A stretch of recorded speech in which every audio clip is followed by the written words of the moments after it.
Sure.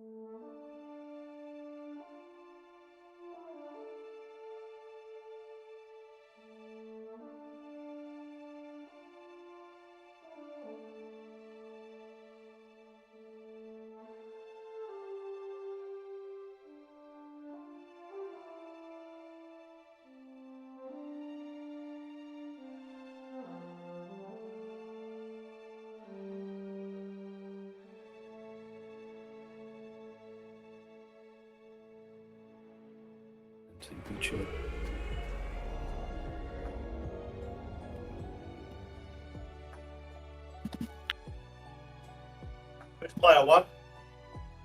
Oh, good question. You can be. I'll be player one. I'll be player two. I'll be Yeah, two. you can start the stream. I have start stream. Okay. Stream's up. Cool. Stream's up. Yeah. I'm player two. Cool. Okay, so Matt's going to be player two. Cool. I'll just set up the overlay real quick. How you doing anyway, Woody? Doing good, man. Excited to see some new lawless time. Let me just find. So Matt is playing. Speaking of new, Chewbacca, and I don't think that the stream overlays have been updated with the new leaders. Let me check. We might have a problem already. No, there's three. How many Boba Fetts have we got? 3, right? No, we've got 4 Bobas now, don't we? First, second, fourth. Yeah, we don't have the leaders on. I think. Unless they're down the bottom. No. Okay, we'll just have to pretend. That's a tricky one. That caught us out. Okay. So what I'll do is I'll pick the closest leader and name. So we'll just choose Chewbacca. At least a few of them. There's already multiples, right? So yeah. Yep. Yeah, that's going to be fun. Okay, and then we've got layer. So we'll have to use a different layer too.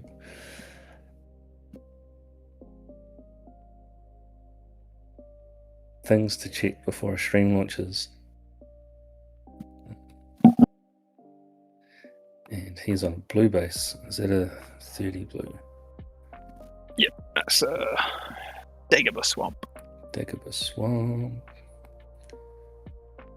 We will start the time. Well, this is round 1. They have 0 matches each. And 0 health. Alright, so yeah, welcome everyone. Just got a Robots community event going today. It's a little bit different. We're trying to bring new players into the fold. So we've got like 6 new players. Arguably, you could probably count up to 8 because some of them haven't. Someone interrupt. Yeah. Did you give them the right to do this? It's missing a few cards. The ray is missing.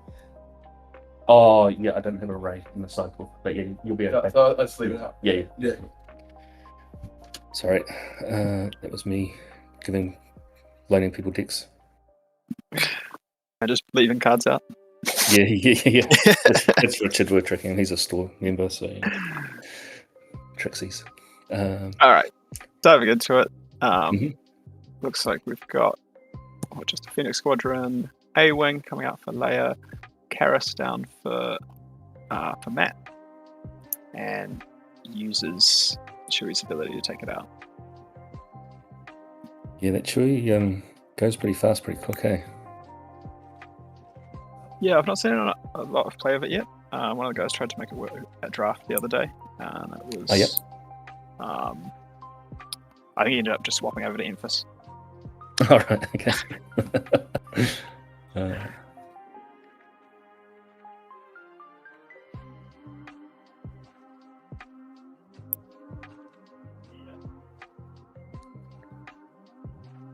Looks like Alex has got some old staples with the Blue leader. Yeah, that's not going anywhere anytime soon. As long as people are playing green heroism, that'll be around for sure.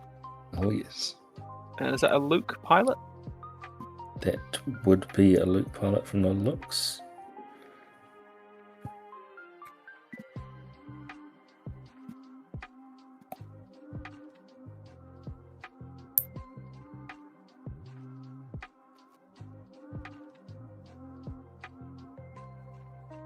So, check out live chat, eh? Alright, so Chewbacca coming out. So you just have to pay for his deploy. It's not about how many resources you've got to. So Matt used the correct. one credit he had earlier. Yep, got to buy him out, not flip him out. And pinging that shield off of the new Han Solo, which is 1/1 shielded on attack, gain experience token. So yeah, already up to 12 damage on. Yeah. Oh, I suppose that was the. I'm looking at his resources. I need to not do that.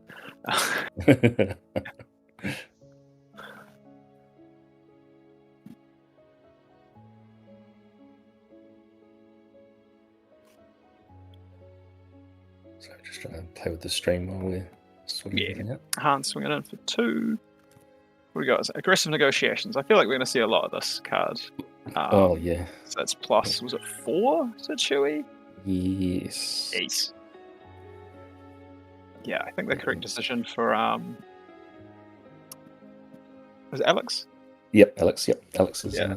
Or Snowy? You've got in the corner. I will rename him to Alex. Yeah, I think he needs to clear out that Karis potentially sooner. Yeah, it's an interesting one because obviously he also wants to stay wide for his leader flip. You don't want a 2/2 layer flipping out. No, we got nothing left to fear. So it's a new removal +2, kind of like an overwhelming barrage. +2/+2 to the unit, but then you've just got to pick one target with equal or less strength to be able to punch, and non-leader, I think, right? Yeah, correct. Yep, pretty sure it's non-leader. Got some people in the chat saying hello, which is awesome. Welcome. Like we said, a very different event, this one, with the new players involved.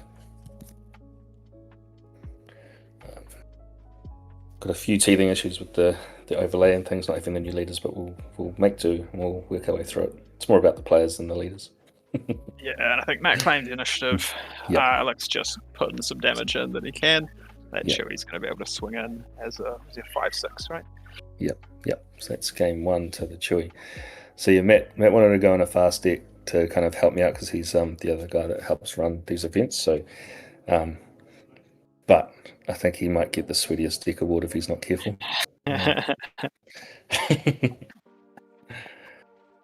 So.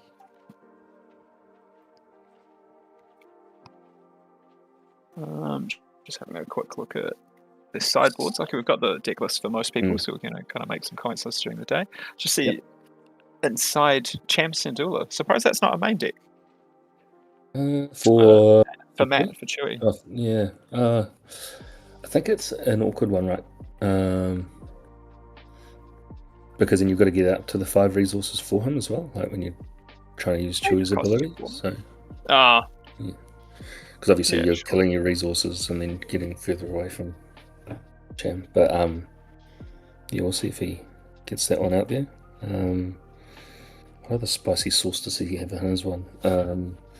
Has he got the roast tico in there? Has he snuck a roast tico in there? A couple of them on the side, yeah. Yeah. It's some It interesting comes in ready if you have a non-unique unit. Yeah. But also too, like again, you've got that weird kind of breakpoints with like Chewie and his ability once he's out around the number of resources that you're gonna probably have. So it's kind of walking a tightrope after you flip.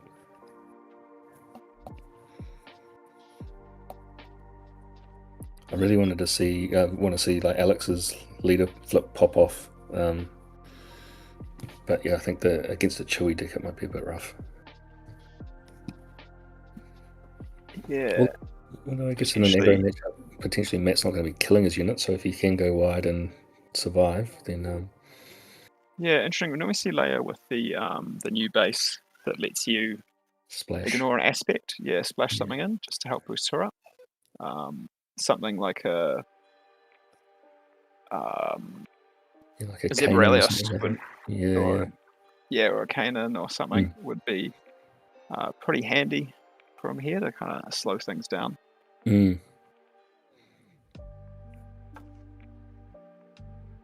list though. It's cool to see everyone The way that the decks have kind of lined up today is like the newer players, the community's kind of rallied around them and kind of given them pointers to what to play. So a lot of them are on kind of the pilot type decks, which are a bit easier to pilot, and a bit easier to explain than some of the crazy stuff in the set. But we do have 3 jubbers running around, so that's going to be interesting. A couple of different flavors too, I think, from memory. I think there's 2 green and a... What's the other one? 2 green and a red? Or a blue? Nice. I can't remember. A few of the stronger players, like your friend Phil, is running Lando Pilot, so that'll give him a challenge today, I'm sure. Oh, that's meant to be the top tier deck, though, right? Well, that's the thing, right? Like, I guess we'll find out. I mean, shields are painful for new players, right, to run into, so that's Matt gaining a credit.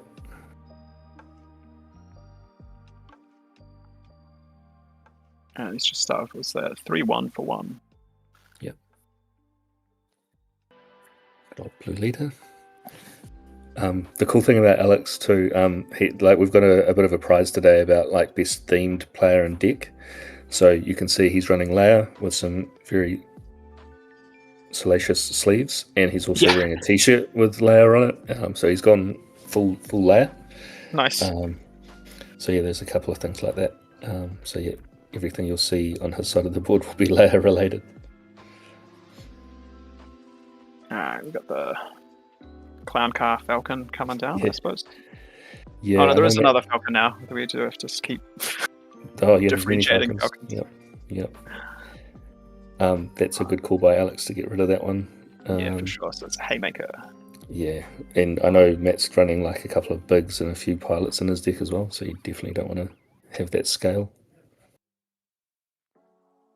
Yeah, I think we saw the Han Solo pilot come out last game. Yeah. So haymaker, new removal, give an experience token unit, and then it deals damage to another unit. I believe in the same arena. Yeah, I think I'm pretty sure it's the same arena. Sorry, the card overlay isn't working for me today either, but sort that out later. Oh, good. Yeah, down on the ground we had what's that? Just this the Skyhopper. 1/4 getting piloted up by. Is that Biggs? Yeah, it must be. Biggs. Yeah, it's got lots of text for different color or different types of vehicles. So yeah, so is for that the speeder, it gives it grit. Yeah. Yes, not into effect just yet, but I suppose you could see that coming out comboing with Chewie. Ooh, this is a decent big play for Tamarin. Gets to defeat one of Matt's credits and get an experience token to 2 units. Yep. So, there we go. So this is going much better for Alex this game. So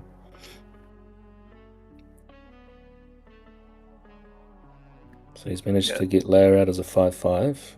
He's got some pretty chunky units on board now with all the extra XP. So that's really cool to see the combos start coming off on his side. Yeah, I think hitting that credit has really stuck Matt, because I'm sure he was probably looking to deploy Chewie this turn. It's the old what is that red one called? Isn't it System Shock? Yep, System Shock. Yeah. So knocks off an upgrade and does some damage. Yeah, remover, I think specifically says non-leader upgrade or something, right? And then dealer damage. Oh, he's got the good old Outer Rim Constable. That was another staple this set, I think. I think you'll find that in pretty much every red deck, maybe some not red decks. Especially with all the pilots floating around. So, I mean, it took a lot of investment for Matt to get rid of that that blue leader. Yeah, I suppose he thinks he can fight them on the ground more. So we've got a Fulcrum coming down. Fulcrum, yeah. And this makes the unit a rebel itself, and then gives other friendly rebels +2/+2, as well as giving the unit 2/2. So just racing. Yeah, I think Matt might be in trouble now. I don't think he's got anything big enough, even buying out the Chewie to kill one of those units. So Alex could just claim. Well, unless he's got. Is that all 4 of his resources? Yeah, I can't see him. Yep, that's all 4. Yep, no, he's chucked it in, I think. Yep, there we go. 1-1. That's very cool. That was cool to see those combos coming off on Leia's side. Yes, we're sticking some of those healthier units that Matt can't just clear out. And can build up a pretty big board. that haymaker shooting down the Falcon was a biggie. I Yeah, think. for sure. Because we saw he had the other bigs in hand, right? So Correct. Yeah, because the transporter gets extra health on that bad boy too.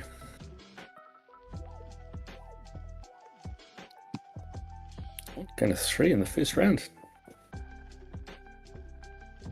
nice. I'm trying to see if there's anything else spicy that I expect to be coming in off these sideboards. Have them in front of me because I'm running like 15 screens and trying to keep track of everything. So I'll let you go through the tickles. Yeah. I mean, yeah, I think that went pretty solid. I think for Alex, if he's sideboarding, taking out, he's got a couple of Tantivs in the main board. The new one, 7 cost. We're probably not getting to 7 cost as we're seeing, so I definitely rip those out. Which is probably what he's put the Tamarin in for. You see Matt put in the system shocks. Trying to drop off some of his experience. Showing us the decks. He's got the Boshek pilots in there as well, because I think there is quite a few odd numbered cards in his deck from memory. Because you play it so low to the ground, right? Too. It's, I think he's got a lot of 1-drops as we saw with the hopper and stuff. Looks to have 13 1-drops. Yeah, there we go. Man, it's a lot of 1-drops. It's awesome that we've got that many 1-drops in the game that can go into a 2-color deck. Yeah, was a lot of those classes like. It's got A-Wing, BD1, a new Inspired Recruit, which is a 3-1. The Y-Wing. Y-Wing, and the Skyhopper Canyon Runner. Yep. All handy when you're running those extra pilots. Yeah, for sure. He's not running out of aspect chewies or anything crazy, is he? No, I did see when I was skimming through the lists, there's he's shown us out of aspect. I don't think that's a very good hand from what I saw. There was a lot of events. He's got a bigs. Yeah, he's got what I read. Does he even have a 2-1? Bigs. Yeah, I don't think he's got a 2-1. Yeah, claiming. Would you just pass in case you want a chewy? I mean, I know you're not necessarily. He can still play a 3-drop because he still gets a credit. But... Yeah.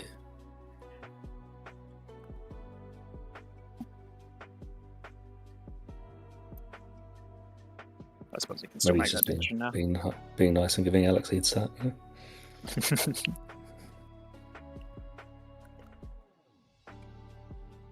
What would you have played today? Well, that's a good question, actually. I think because of the Luke Pilot. Ooh, I think he. Yeah, it's going to start taking a beating in space now. 6, 3-2. 3-2 plus 3-2. So. Yep. Oops. I think if I was playing today, that's a tough choice. I probably would have gone something with Janky. I probably would have played Chewy if Matt hadn't, to be fair. Quite like that. Yeah. Alright, so Matt's just got to try and start his own race. Yep.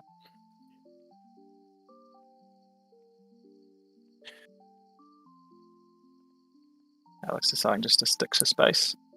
Yeah, I mean, pilots in space, they do seem pretty strong this set. The problem was I played so much Luke Data Vault in the last couple of sets, I didn't want to play it again. Yeah, fair. So even though it probably is stronger now than it's ever been. What about yourself? What leaders have you got your on? Man, Matt is taking a pummeling from space. Another 6 in from the Phoenix Squadron. Uses Chewie to defeat it, but that Luke is going to come to the... Oh, yeah. That Luke should be coming. Yeah. I'll just knock on the window.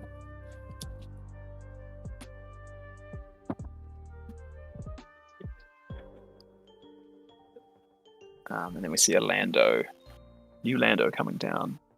It's 4/5 Sentinel. While defending, attacker has -1 power. It's quite good for sitting in offices in Hobby Lords, so I can we're in 2 rooms next to each other, so I can just knock on the window and say, "Oi, sort that up. Put that Luke on the ground." Yeah, you did something wrong.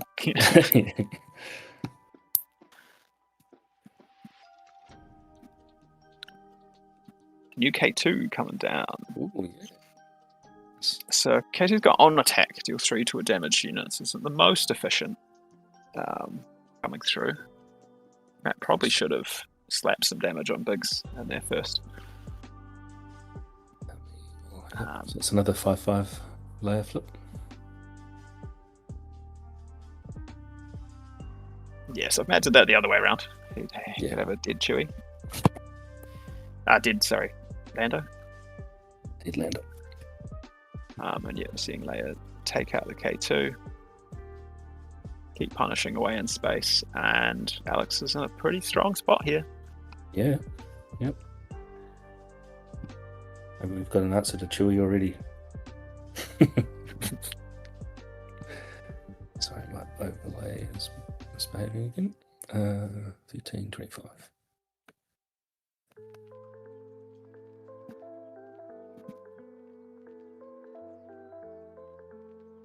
So it looks like we're attacking in to kill the Lando, and on attack from Chewie, picking 2 damage to Leia. Yep. He's going to take 3 in reply, and then Yep. does he have an answer to this blue leader in space? He does not. Oof. Man, what a comeback. That was quite the turnaround from the first game. Yeah, But yeah, I think Matt did have a fistful of events after that Flooded. mulligan. So yeah. So that was an awkward turn before him, though. Matt, you need to attack with that. Big damage to the unit, and then play the K2. Yeah. Because it's been played as well, isn't it? It's on attack. I think. On attack, yeah. On attack, yeah. Well, it's a pretty fast start to the morning. Yeah. How we expect. There's only one control player in the field, right? I don't even know if I'd call that control, to be honest. I haven't checked the Dedra. You're talking about the Dedra list? No, the Kylo. Oh yeah, there's a color red as well. So yeah, it's sure. it's kind of a mix. I suppose I said control because I looked at it and went, it's got it's no glory, shadow point, lost and forgotten. Yeah. Single reaction ignition. Yeah, Yeah. I mean, largely it's trying to get to the flip, right? Yeah. It's a lot of early and a lot of late and nothing in between. So we'll see. Yep. So yeah, there is the Kylo. I think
Sebulba, and Wedge.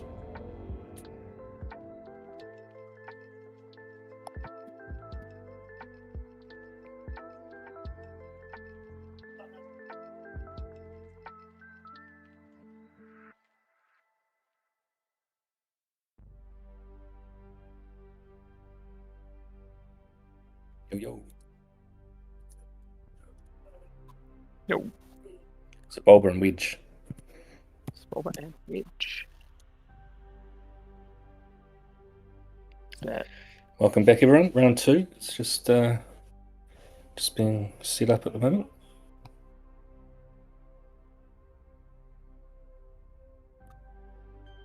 Any luck on the leaders for the overlay?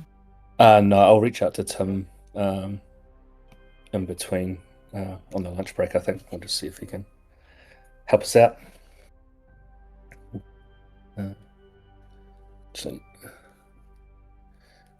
Brett does raise a good point. I think I've got him in my Discord chat somewhere.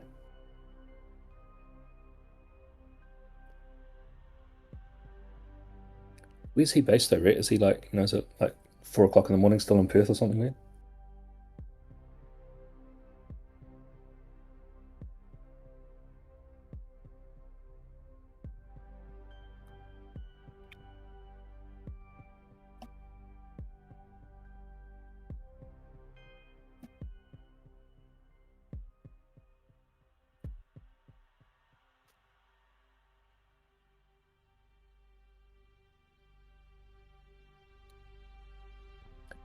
All right. So I've got the Wedge list in front of me because it's on paper. Woody, so that's all good. Yeah,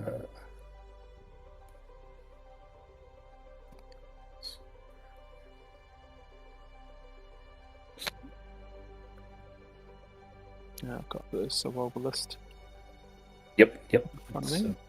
So I'll tell you the story behind the Sebulba list in a second. That will probably make you cringe or laugh or both.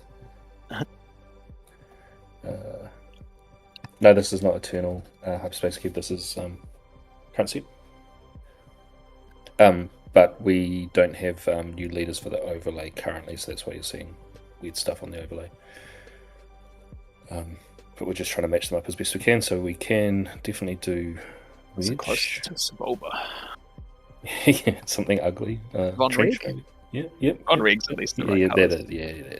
Let's do Von Reg. Then everyone can troll us about Yoda Wedge. What is Von Reg's name? Why is he not there? Wedge. Is he like Major Von Reg, isn't he? Yeah. And we've got 30 bases. Oh yeah, so what size are you? Zane is running Sebulba, and the way that he has picked his cards is the art has to look like they are fast. Yep, nice. So, I am looking at it, and everything looks pretty fast. yeah, so you'll see probably lots of pod races and vehicles and people running in the art. I think is the idea. So I mean, I say there's a Boshek, and he looks to be pretty chill. But otherwise, Yep. Otherwise, we're all good. We'll call him out on that. Say your Boshek isn't fast enough. That's why you lost. Yep. Cool. So yeah, there should be a bit of a riot. I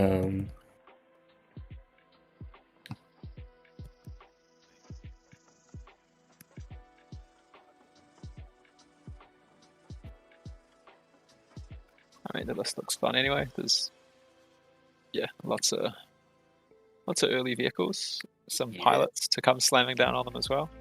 Yep, no, definitely.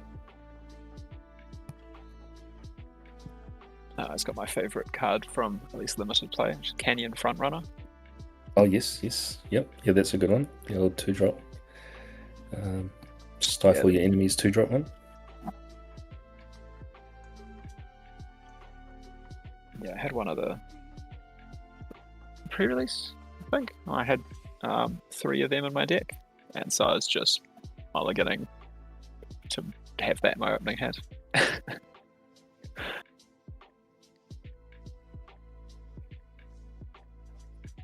And Wedge, what's anything spicy on the Wedge list?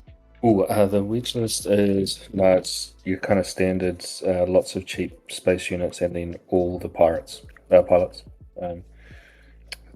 He has got 2 Galens in the sideboard, so that's something new for the set.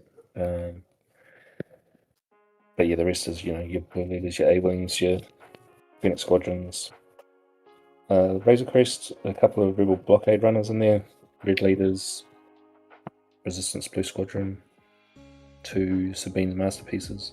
He's got a salvage, and he's got the AT Haulers, which are a favourite thing to get passed around the board. So. Yeah, nice. In the side, he's running 3 air superiorities to obviously fight against ground a bit better, 3 Beguiles, the 2 Galens, and 2 Timely Reinforcements. So, yeah, I think a pretty, I'd say, normal post-rotation Wedge list. Nothing too crazy in there. He's not like trying to do some weird, crazy top-end liberties or anything like that. He's pretty low to the ground. Yeah. It's looking like a good start for Zane anyway, with his 2/2 shielded. Is going to be able to trade into that Phoenix Squadron. I imagine that's what he's going to do. I would hope so. Unless he really wants to race a Wedge deck, which could be quite dangerous. Wedge does go pretty hard. Yeah. There we go. Trade. We see the Sebulba's Pod Racer in his hand as well. Yep. I imagine comes down this turn. Yeah. There it is. So yeah, Zane was the one that the last Rogue Ops that puffed off with the Sabe double yellow. Nice. So he does like brewing.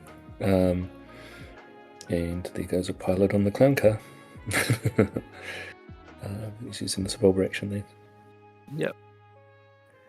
Raid 1 on the Sebulba's Pod Racer, ready start swinging.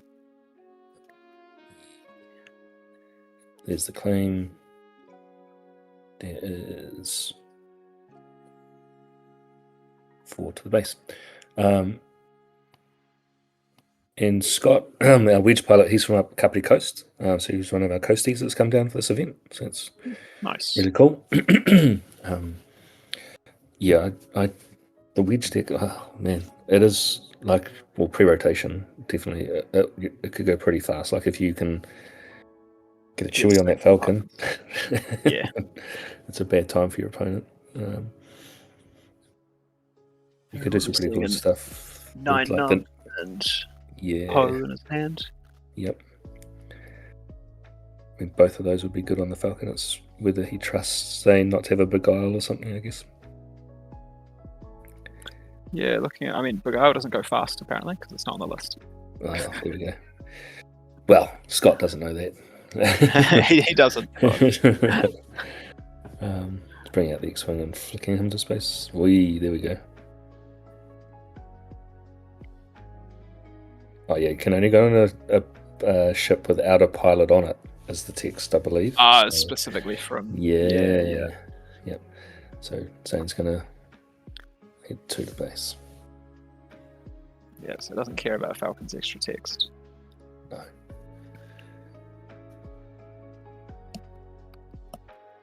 So, gotta be careful. Some of the wording on these cards doesn't quite stack up sometimes, but there's that slow Boshek apparently. He's going to be piloting the.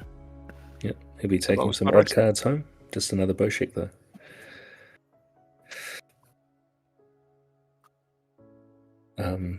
But I mean, which comes out on 5 as well, so it's not like the Poe going onto that other ship is necessarily terrible because Wedge going on the Clown Car Falcon kind of protects it a bit against all the non-leader stuff. We got some 4 in from the Pod Racer. Getting some raid, getting ready. Yeah, getting it ready. Coming in for 5. And we've still got 2 resources up on the side for Zane as well to drop something else down. Yeah. There's your Kenyan Forerunner. It's Sebulba plus a 4 as well, of course. Yeah, that's another 3. Man, that was a big turn. Was that like 13 damage on turn 4? Or 4 resources? 6. Oh, God, how much was it? 6. 12. You'd taken 4, 14. Yeah. it's pretty nutty. But I guess now it's it's Falcon time. We'll see if. Well, if he goes for the flip first, he goes the Canyon front runner can now swing. Yeah, give it and those two. Yeah, slow down. Commence festivities. This gives it Saboteur +2 if you have fewer resources and he's not resourced. Correct. So how many damage is that bad boy doing? It's coming in for 6, I believe. Yeah. So he Personally, might I would have gone in with the space unit. No, the Canyon front runner. I think. Oh yeah, just the -2. Just to, yeah. I mean, listen, he's looking in a pretty healthy position at the moment. But how big is that Falcon? Sebulba would race a Wedge deck. I mean, yeah, he just took 10 from the Falcon. But I think Zane's got lethal now, right? So. Yeah, I mean, yeah, I suppose it was the combo of just readying everything up. So. Yep. Those are we just seen discarded the There we go. Secrus Scoopy Defender, doopy. or however it said. That'll be. Yep. It's a really strong play for Zane in this matchup as well. Yeah. Man, that's awesome. Like, these are two very, very fast decks. I mean, it's probably bad for our stream because we're real quick again. Yeah. But hopefully we get to 3 games maybe. If they finish this, just the slower decks when they finish their first game, tell them to move over. Yeah, we might have to. Quite conducive for doing that. Install, but we'll see what we can do. But my God, that was quick. Yeah. I think, Zane, if I'm going to make any critiques of your deck, looking at your list, you got Saw Guerrero as Ewing in there, 6 resources. I don't think you're getting that, mate. Take that out. Someone else in. Has he got aggressive negotiations in there? Is that?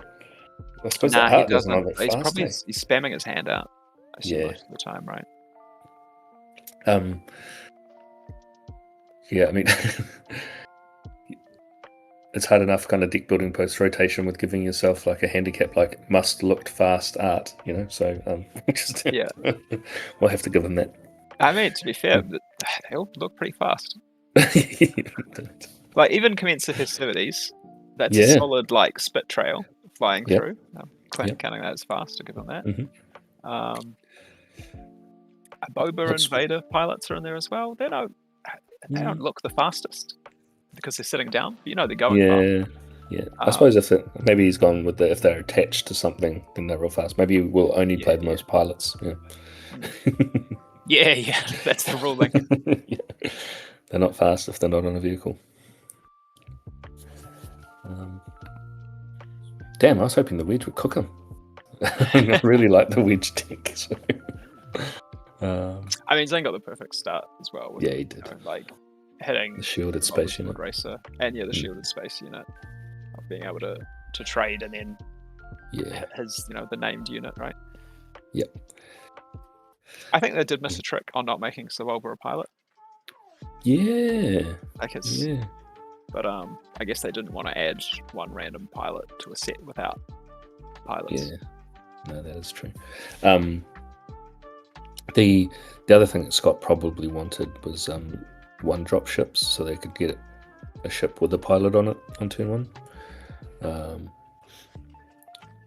I know the deck that I ran was kind of you do the Nabat village trick, so you can kind of stack your hand a bit to get that first kind of turn or 2 in your favor. Because obviously, if he'd got the Phoenix Squadron, or sorry, like a what's he got? Has he got Y-wings in there?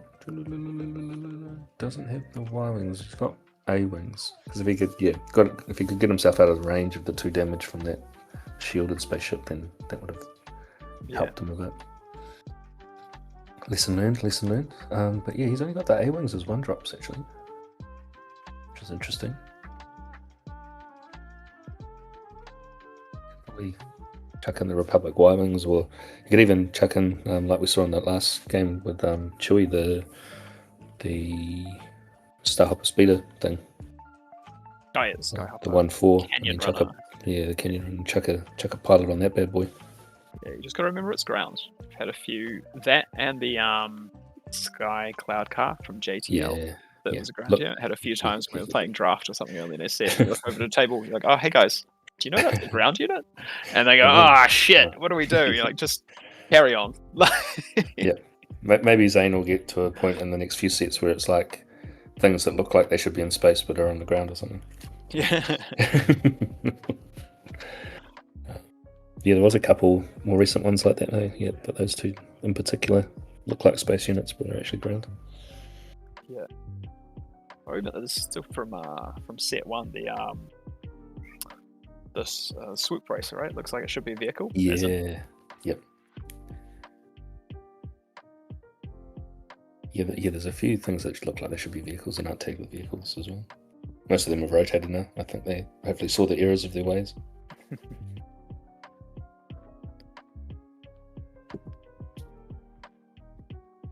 Zane's got the Skyhopper. Yep.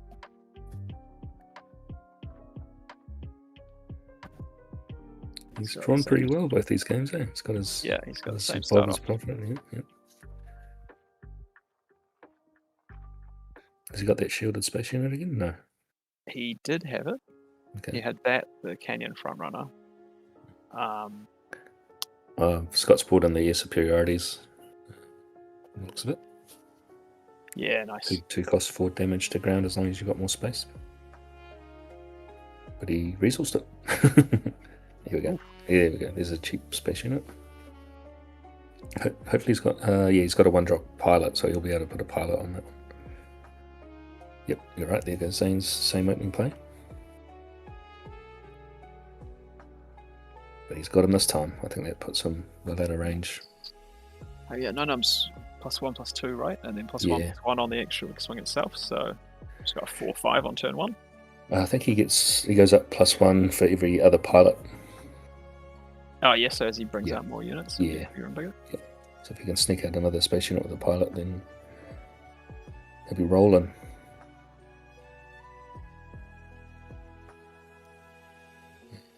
Zane's got he's got 2 of the same event. I think he just pulled. It's his commence one that he played last time. I think he's just pulled 2. Oh yep, attack with the unit. Yep. Saboteur +2 if less resources.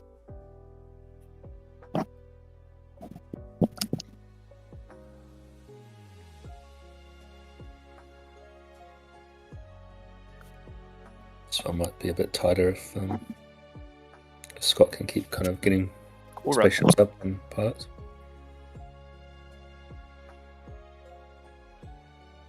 Sorry, dog just losing it all the time. Alright, so we've got 2 into this.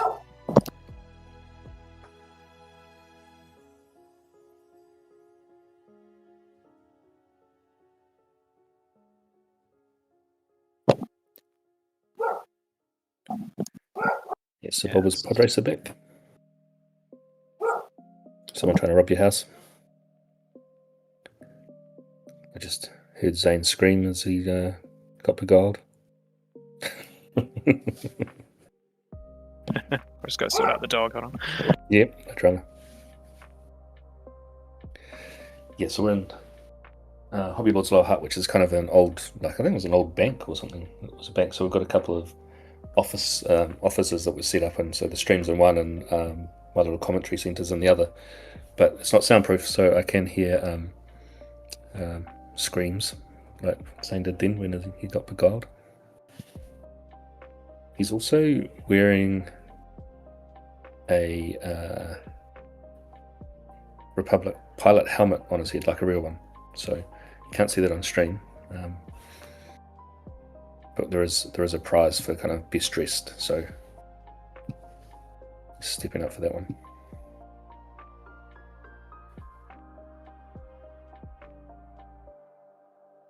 The Canyon Frontrunner comes down, so it's going to do the -2 tricks, but Scott swings in pretty quickly with his 4.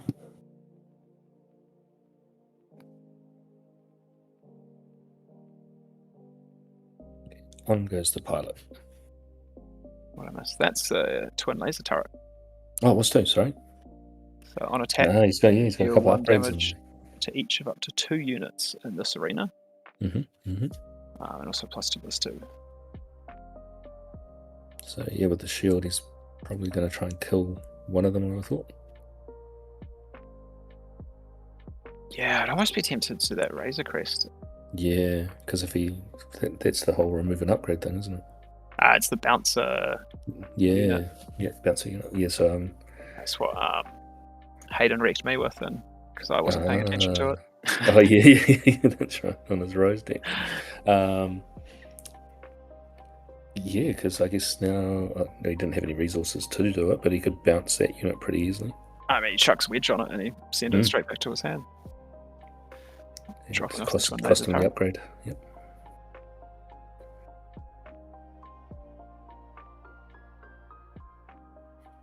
Much closer than game one. Yeah. The guy was good to slow down and stop that Sebulba's pod racer going nuts. Definitely. I think we see a Battle Fury. Yeah. Yep. In the hand for. I guess that looks pretty fast. They're swinging sabers at each other, right? So. Yeah. I'm happy that's a moves fast. I guess. I mean, he's going to have to be careful though. Like you said, like what it's going to take is a pilot on the Razor Quest to bounce whatever he upgrades potentially. He's been polite by showing us his hand. It's safe, right? He's probably looking at looks like Sebulba's pod racer with a Battle Fury on it would be a bit of a beating. Yep. Is Battle Fury non-vehicle? Just any unit. Any, yeah. Yeah. Oh, yep. So All right, so Canyon Run. Yeah, so Mando pilot tapping the what's that unit called? Yeah, Black Sun Patroller. Yep. Tapping that and then bouncing the non-leader unit on the ground. Trixies. So yeah, Battle Fury come down on Sebulba himself. Which while the Razor Crest is out, it's probably the right call. Yeah.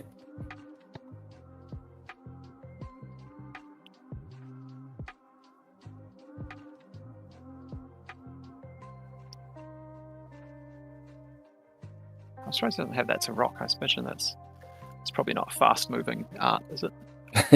No. Oh, so he's put the battlefield down and readied his pod racer. Here comes Wedge on the hauler.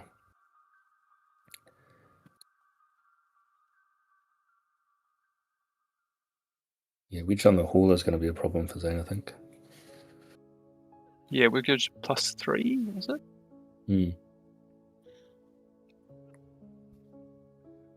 The big thing is you just can't deal with the hauler. There's a Saw Gerrera ship though. Almost got to 6 resources. I'm guessing because out of rim constables don't look fast enough for Zane's deck, so no. It might be an upgrade for his deck if he continues on with it. Yeah, that's a rock also. Not very fast looking. No.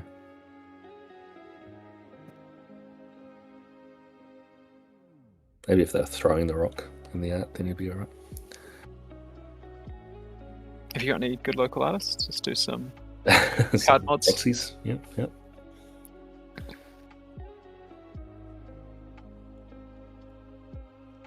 14 all.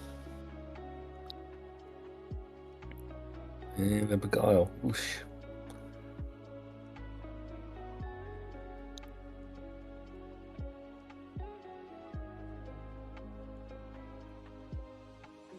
Yes, how much we've got? What, 7?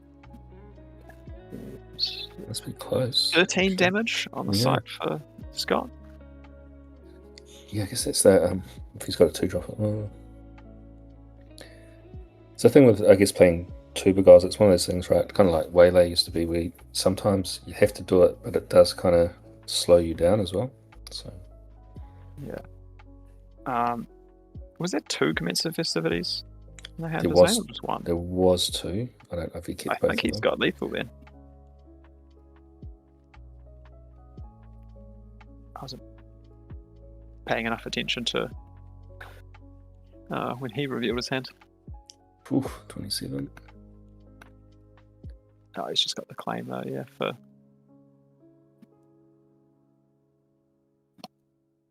Yeah, if he's got the lethal, doesn't he? Yeah, he's got the swing with Sebulba. Yeah, Scott needed to claim before Zane did, I think. Yeah, Zane's explaining he's got the 5.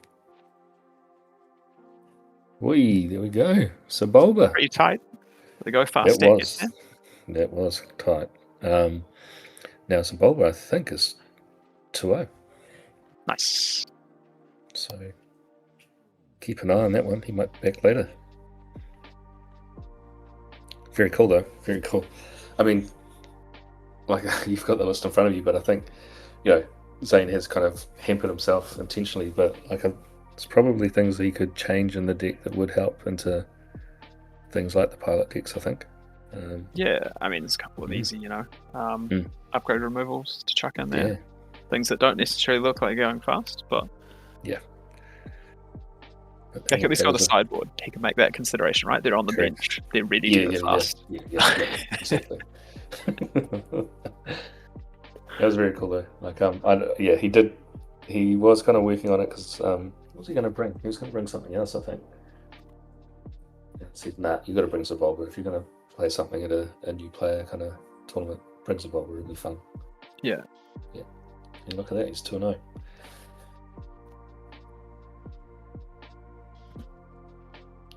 Anyone play Sebulba at your pre-releases or your drafts? Pre-release, we had Waylon, had Sebulba and did pretty good. I suppose sealed it's a bit easier. Draft it's a bit difficult. I don't know. I think the real leaders, the set seems to be a lot more Playable limited draft. Friendly. Yeah, and in previous, I mean, some of them, the real leaders just aren't playable and constructed, right? You definitely have to be pretty clever in a draft to try and get Tobias and Saul working. I've seen people try to do it. Yeah, I tried for Saul the other week, and I just had Cora. Sorry, the dogs.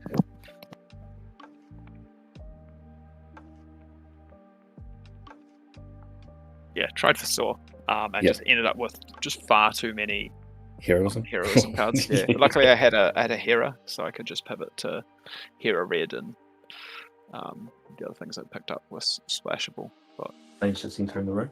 That was a good game. I feel like I've just walked down to the stage at the MP500.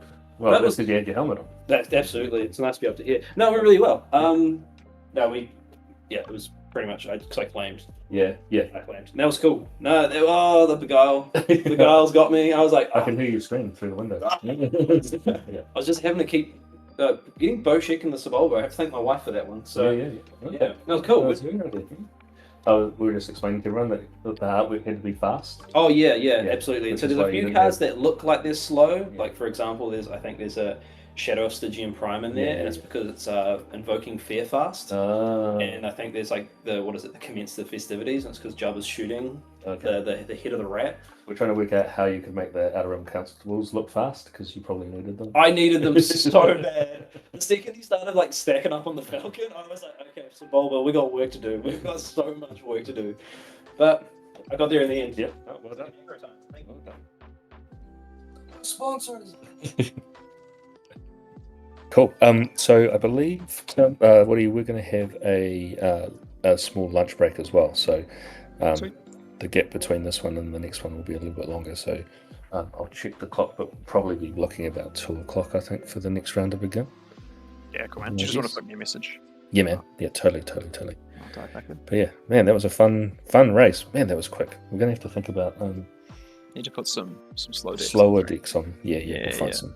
I mean, round 3 is probably when people will get a bit more balanced out, and the skill matchups will probably start coming to the top a bit as well. So, so we'll probably see some more evenly matched games coming up from round 3 onwards. Nice. Yeah, but we will catch up in about 40-ish minutes. Cool. Awesome. Thanks, Woody. See you there.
Why isn't that on live yet? We're done. Yep, lovely. Okay.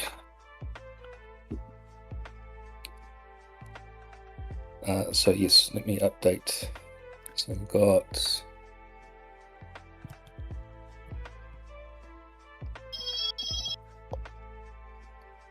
Can you hear a crying baby in the background? just for a split second. Your noise cancellation.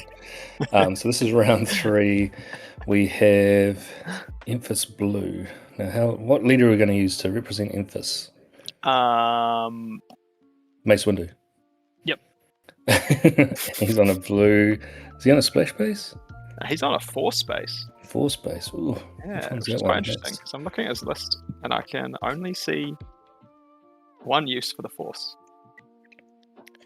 Which 4 space is that one? That is called Shadowed Undercity. That's right. Shadowed Undercity, and we can use a different Lando. Not that one. Lando. And he is on a green 30. What's that called? That's like Public City or something. Yeah, that's the one. It's Demo and Matt. So these 2 are unbeaten after 2 rounds. They're pretty regular players in our local scene, so should see a good matchup. The Enfys deck has definitely made one of our other players cry today with 24 damage combo from a Dryden aggressive negotiations carry on or something. So watch this space. And Demo has managed to get Starhawk out twice on his Lando, so should be some spicy stuff happening in this one. Yeah, hopefully not over as quickly as the aggro matches we've previously had. No, I think these 2 players will be a lot closer, and they'll probably keep an eye out for dirty tricks as well. Yeah, I would say so. Yeah, I mean both the decks look very more mid-rangey. Yeah, definitely.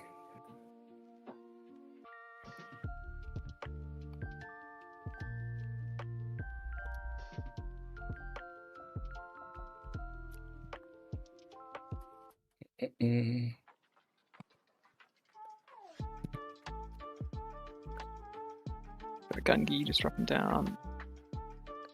And was that just a claim? No first turn for Matt on Enfys? Looks that way. Yep, it's gone to the 3rd resource. Red 5.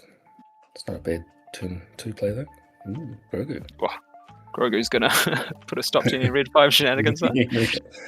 Yep.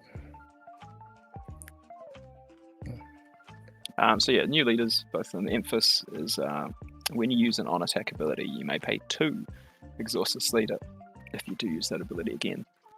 So if anything does get damaged, that red 5 can do some solid work. Yep, correct. And then over on the side of Lando, it's pay 1 and exhaust, choose an aspect, and then discard a card from a deck. So it doesn't have to be your own. If it has the chosen aspect, you create a credit token. Yeah, it's quite fun if you're playing a Lando and then picking the other person's deck early. Yeah, looking at his deck, though, 100% of his deck is heroism, so he's just picking himself, which is something I've just looked through and spotted. It's pretty cool, all heroism. I mean, across the board, looks pretty heroic too, doesn't it? Yep. Three heroism units. Yeah, so it's the new Falcon is what's the prestige card that's there. It's a 2/5, and then on attack, you can give another space unit -2 power for the phase, and another, and may give a ground unit +2 power for the phase. Yep. Yeah, it's a pretty cool unit, that one. It seems like a dangerous attack with the Grogu there, unless Demo is trying to purposely bait him into just using some resources on Enfys ability for red 5 can just attack and kill Grogu now.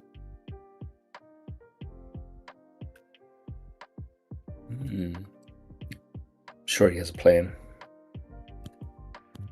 Yeah, but he doesn't have the initiative, so it's not necessarily up to him what his plan wants to be.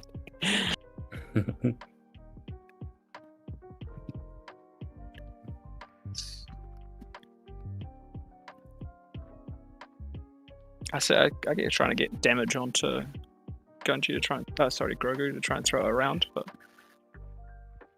Yep. Yeah, definitely want to move over his side of the board. That damage, I would have thought.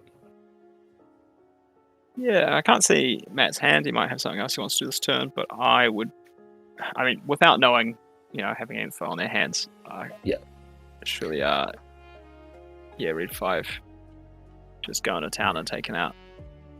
I think Demo's just given that Red 5 the minus treatment. Yep. And +2 to Gunji. Yep. And so Enfys only leader size it just once per turn? Oh, that is a good question. I feel like it would be.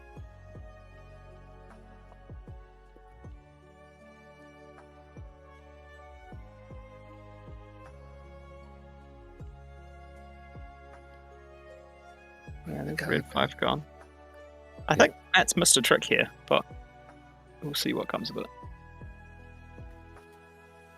So we've got the Red Squadron Y-Wing, so attacks for 1 and then on attack. Indirect. 3 indirect damage to a player. So I imagine that one's getting doubled up and there'll be 6 indirect damage coming. 6 indirect is nothing to sneeze at, really, is it? Especially for 2-cost unit. Yeah, not bad indeed.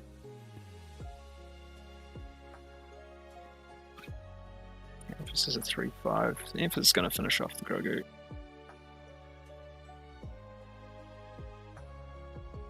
After taking 4 from the Gunji. Yeah, the Enfys is only once each round. So. And Blue Leader coming down to finish off the Enfys. With the 2 experience in the ambush on the ground. Yeah, I think, like you said, I think Matt's probably needing to be a bit more aggressive than what he's been.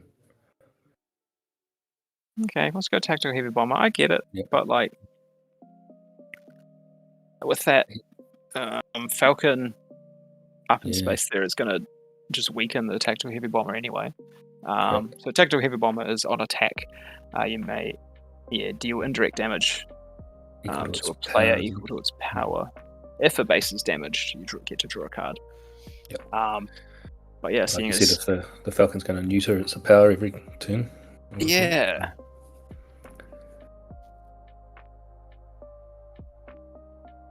Because have you even seen him use the Enfys ability? Just that once. Just once, yeah. The leader side for the Y-Wing, yeah. And here comes Lando. So Lando, if you have a credit token, you can defeat it to create 3.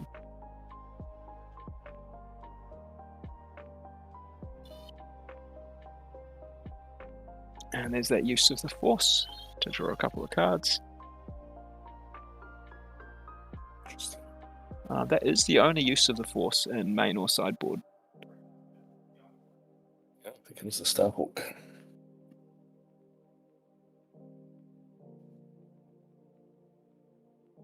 Starhawk is and that's a 6/9. Yep. And everything's cheaper. Yeah, with ambush, and it's while playing, you play half as many rounded up, right? Correct. It's the Briscoe's unit. On Saturdays, everything's half price.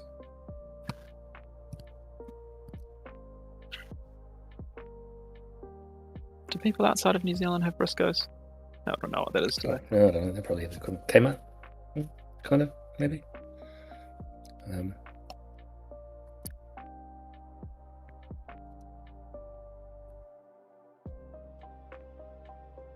5 coming into base from the Blue Leader. What was that? Yeah, that's Cassian Pilot. Wow. I don't think I've ever seen that in a deck.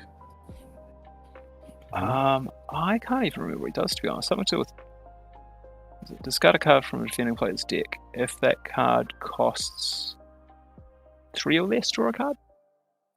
Hmm. And Not yeah, sure the plus ability's 1 gonna plus 3. The Lando deck's going to be pretty top heavy, so I'm not sure he's going to be pulling many cards off it. Seems like he's really prioritized. Well, I guess the card draw for aggressive negotiations, right? Like I'm guessing that's why he's playing the Kiadis and some of this type of stuff to try and set up for a. Strangely though, so finishing. he's playing the red blue. He doesn't have the he doesn't have Chia Fan in, or however that's pronounced. Yeah, doesn't want to give the opponent cards though. So selfish.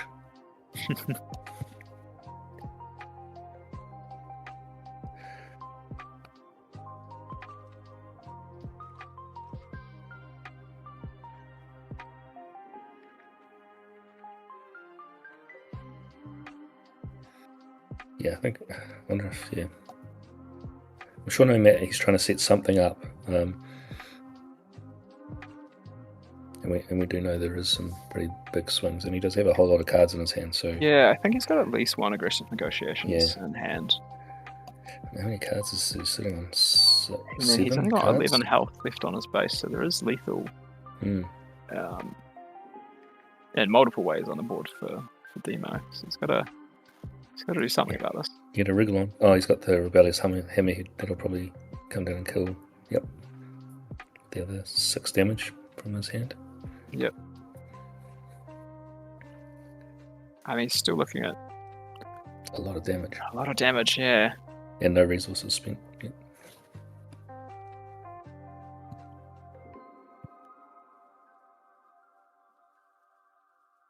I think I'd be inclined to zoom in with my ground units first. Just get that 5 damage in. Get the pressure going.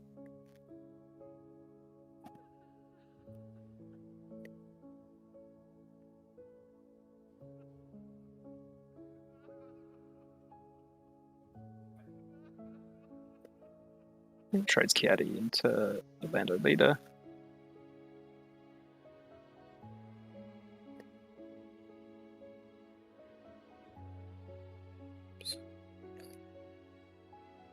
Lost my feed for a second. Here we go. I guess he's slowly clearing Demo's board now. Yeah, that Adigalia can trade into the... Well, no, I can't. Can't trade into the blue leader. There's Captain Typho down.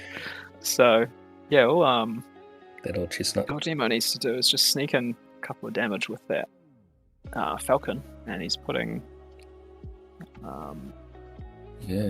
man to a check position. Discards the Gunji, does draw a card. Yep.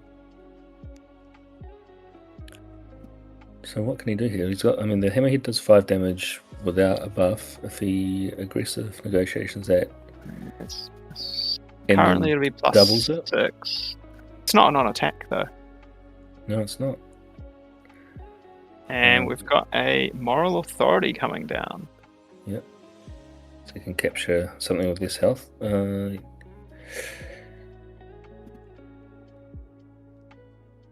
that's going to mess with Matt's plans a bit. I can't see that really changing too much. No. Yeah, Matt's got... I mean, he's got 1 action to get rid of either Typho or the blue leader. Yeah. Gets there. He does have Ascension with it. He's got Zeb. If he's got Zeb, when could Zeb come comes down, won't do enough damage to kill. It would kill the blue leader. Yep. Yep.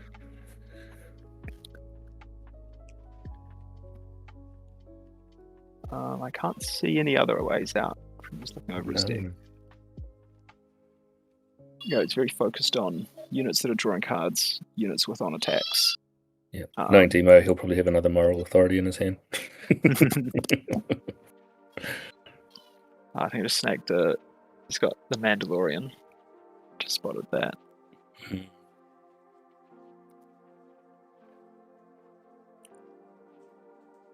Oh, that's scooping? Yeah, that's scooped. Yeah. Makes sense. Yeah, so I'd say, I don't know how it would have played out, but I think missing a trick on that 5 resource turn when he had the initiative, not just instantly attacking with red 5 and clearing out Grogu. Yeah, well, at least triggering some of that indirect damage off the Y1 as well.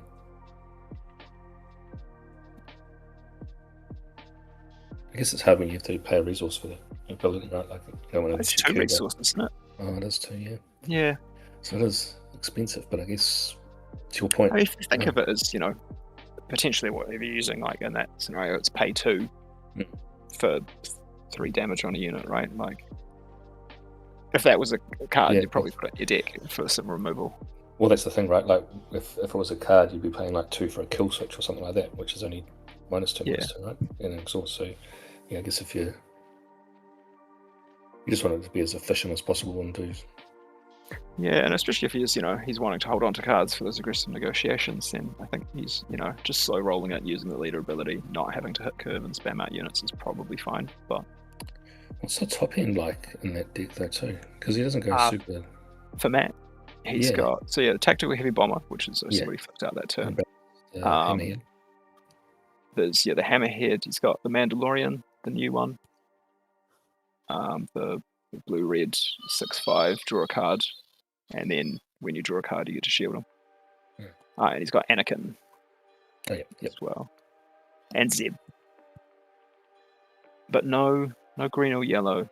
See in the deck, so Zeb's not going to be getting his power up. Still has 3 damage to a ground unit, which is significant. Yep.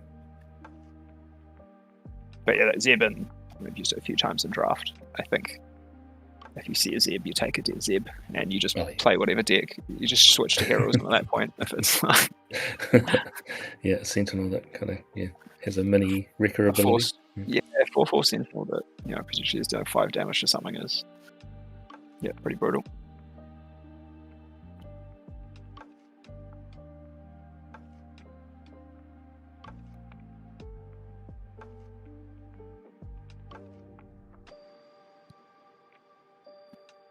Yeah, interesting that it's from Matt B.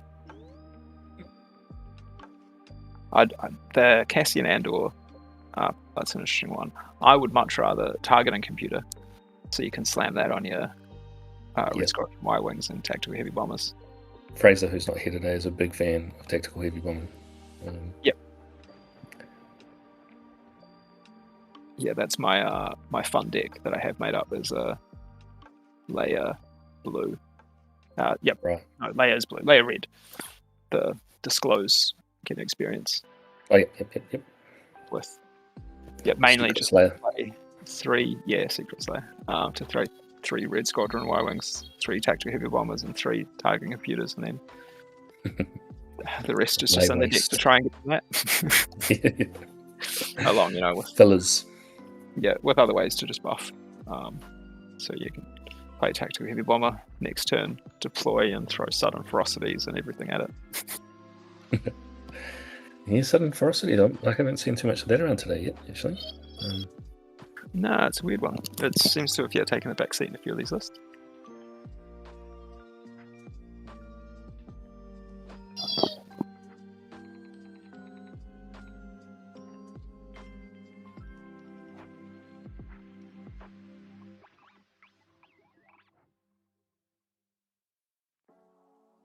Second game.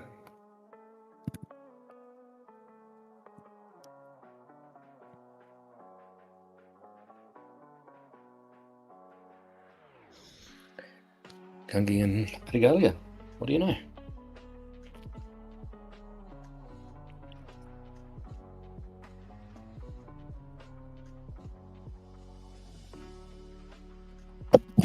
Sorry, I'm back. What have I missed? The opening plays. Gungi and Regalia. Yep.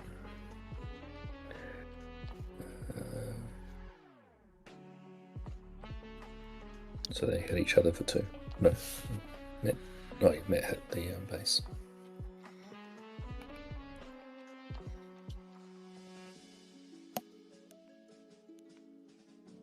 Obi-Wan.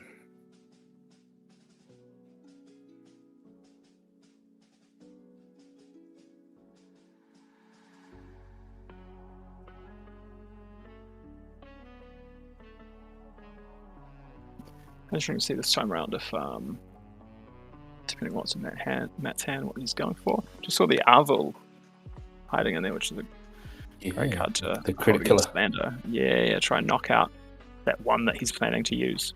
Mm.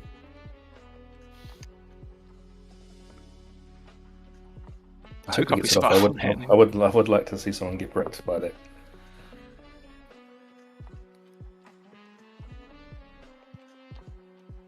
Because Demo, did he create?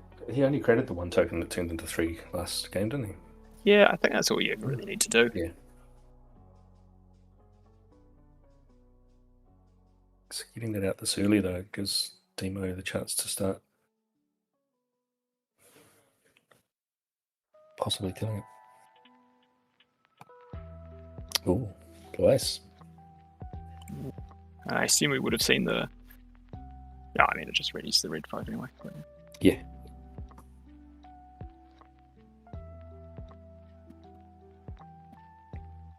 Resource number 5. Not the best position for Matt to be in.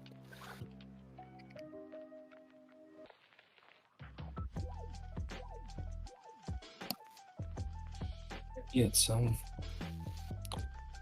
tough one to know, right? Because of the these swing. Yeah, so just spot the Karis in his hand. I wonder if he had that last turn. I would have been more inclined to have just used Enfys with red 5 and dropped the Karis. Yeah. If he had it that turn.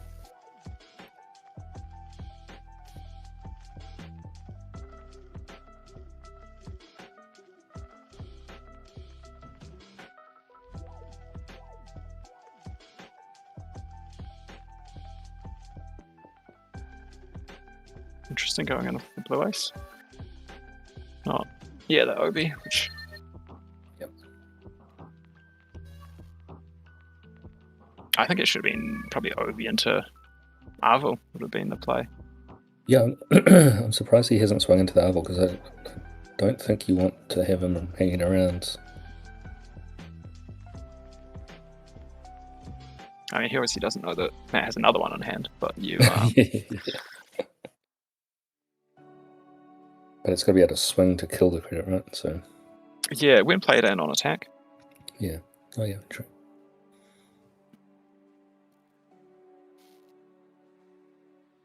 And it's only 3 resources, so it's kind of slow playing him, I guess. But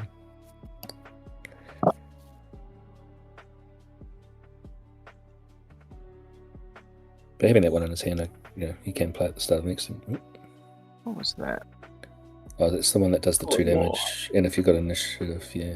it does 2 damage or whatever. So, or 2 and 3. I mean, I would not have gone for that critic. You've just given fuel to the other. He's got 3 damage now. Yeah, so come in and kill the Grogu. Chuck that at. Interesting, you went base. I probably would have put it onto the. Oh no, you did kill the Grogu. Yeah. Yeah, we put the damage from the credit into the base. Right. Because if you think you want to try and do it again, to have that kill the blue one more ping, This game definitely feels like chess compared to the first round. So yeah. I forgot about Blue Ace's other text, of course, which is why Demo did attack with him first of the ready and exhausted enemy unit. Yep. Yeah, you want to get that off as early as you can. Yeah, for sure.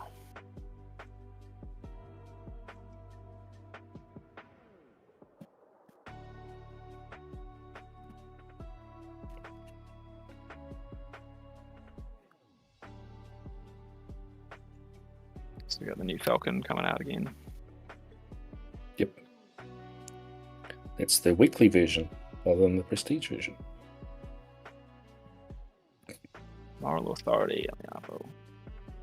Yeah, that was just kind of holding him hostage a bit there. Yeah. It's such a good one. Like I was trying to make C3PO work last set. And Moral Authority was so good on 3PO because he has 6 health, right? So you can literally capture whatever you want on those turns.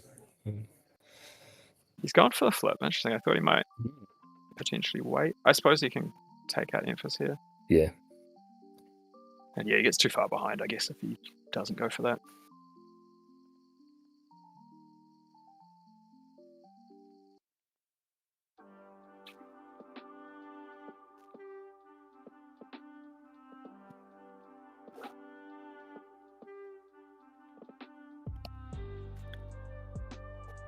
So we see Caloran in the hand of Demo to manage to spot.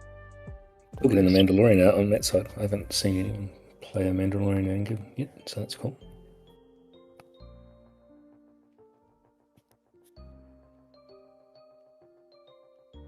Yeah, I suppose that kind of just because hey, blue ice, you can't really attack. Yep. Definitely gatekeeps that. Oh, Coloring. I guess in some ways, right? Like the top end that Demo has, if he doesn't kind of curves even without credits to an extent. Yeah, I mean It's he's got a not bunch of sevens. Yeah, it's not as reliant on those extra credits like the whole Blue Liberty Bo-Katan kind of shenanigans are.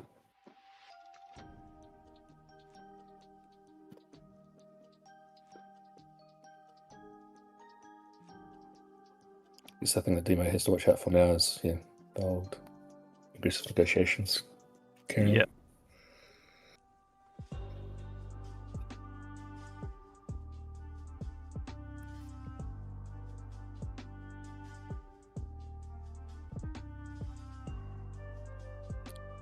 Masterpiece can ping away the blue ice. I mean, no, it's one off. Demo's one off with Lando and Coloring.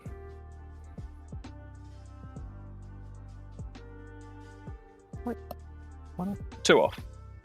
Yeah, so it's 6. I was thinking that's 28, not 27. It's a 4 space. So many different hit points on bases now. Oh, he's done it. But Yeah, because he already claimed. had claimed, so it was kind of safe there. Sneaky. I'm assuming he must have the aggressive negotiations, or he would have already. Yep, there it is. Yeah. Was that another 4? So you're 10 damage in. Oof. One all. Lucky we've got two bottles of Lynx to give away for these two. Is it Lynx Africa, the classic? No, it's worse than that. It was like a promo one that you check.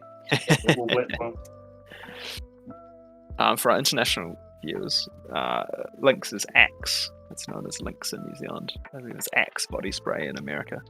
This one's called Black. This is just black. Just black. Lynx Black. New look. Irresistibly fresh and long lasting. Oof. 48 hours of freshness from sweaty dicks. Just need to go over and give a quick spray over the playmat, just sage it between rounds. Melt some sleeves. Light a match. No, that was the No. classic back in the changing rooms back in high school days. If someone just holds a lighter and a deodorant and just makes a flamethrower for a few minutes for Entertainment. Yeah. Then thanks, Mum and Dad. Can you buy me another one? Best $6 I ever spent. Well, we get a game 3 on stream today, which is good.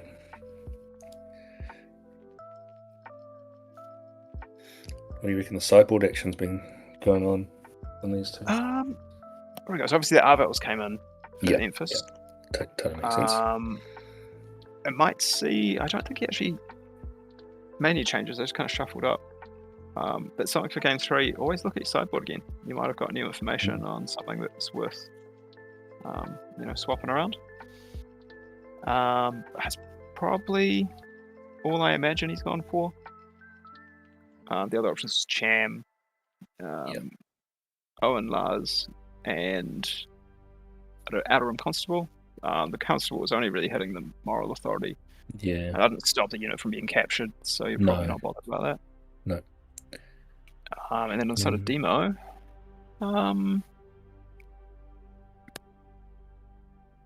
he might have brought in another Falcon. He's got 2 on the main, 1 on the side. He's got 1 Depper in main, 1 side. Might have got flicked 1 of them in. Yep. Yaddle's always a nice opener to see, but similar to Mina, really. Yeah, what's become almost a classic stat line of 2-4 with Restore 1. Yeah. Right. Yeah, the old upside 2/4s. The Obi-Wan's a good play against the Yaddle, though.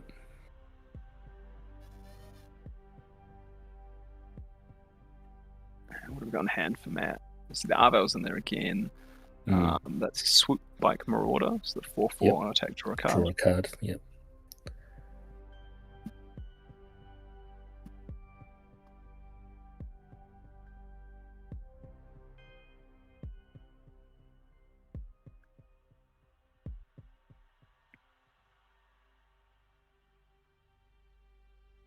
Demo swings into the Yaddle. And then Matt claims. Mm-hmm.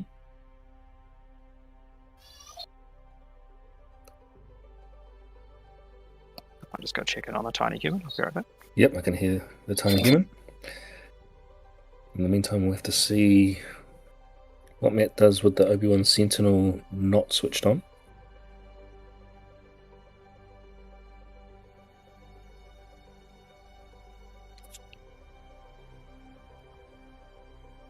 Three to base with the red 5 and kills the Mina and gets the restore off the disclose trigger. No, draw a card, sorry.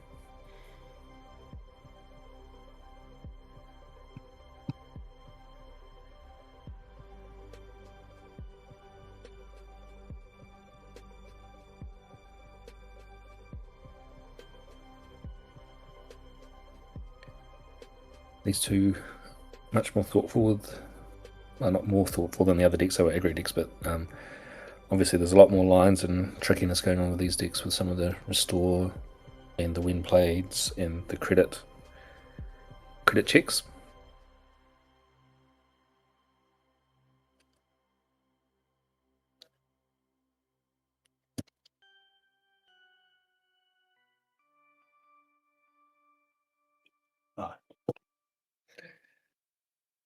Some of the other tables have started finishing while these guys are just beginning their game 3.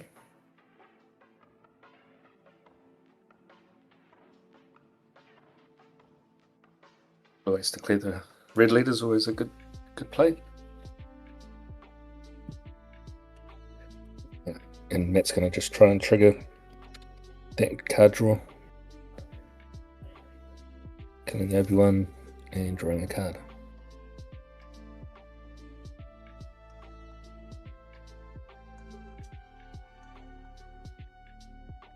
Yeah, so these two, I think, Matt's definitely multiple showdown with her. Demo's won a couple as well, I think.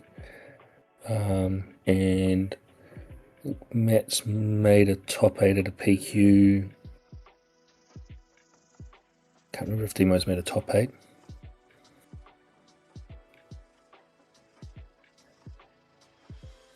Enfys coming down into the Typhoon. And Demo taking a chance to create a credit.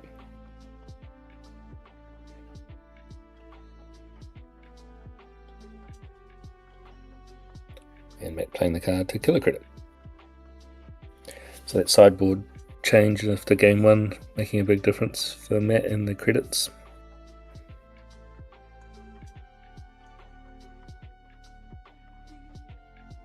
And putting the damage into the Typhoon.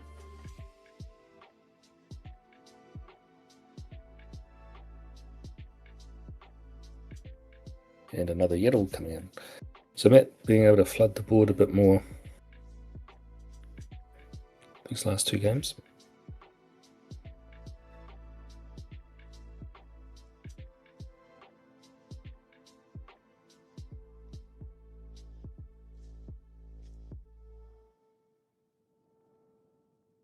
So one of the earlier rounds, I know Matt played one of the other players and he was commenting saying that he's got the Dryden in his Enfys decks, which can double the damage. So he did pull off a double the damage and then trigger the Enfys for something like 24 damage in a swing. We have another one of our community prizes. We're not just doing silly stuff like best dress, but we also have the highest damage in a turn. So I think he'd probably be winning that one at the moment. We do have a Kylo Ren running around, so unless he's like stacked a whole bunch of upgrades or something within aggressive negotiations, 24 might be hard to beat.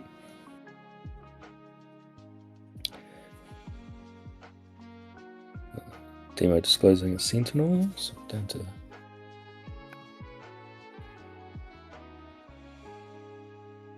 2 damage on base on Nano.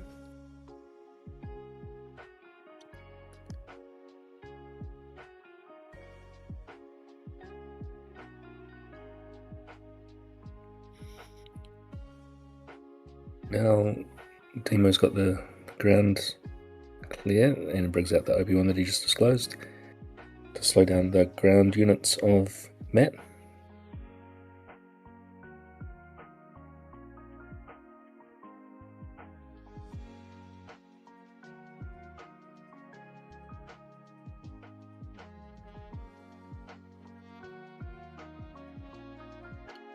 Restore triggering off the Yaddle, and the 2 going into the Sentinel Obi.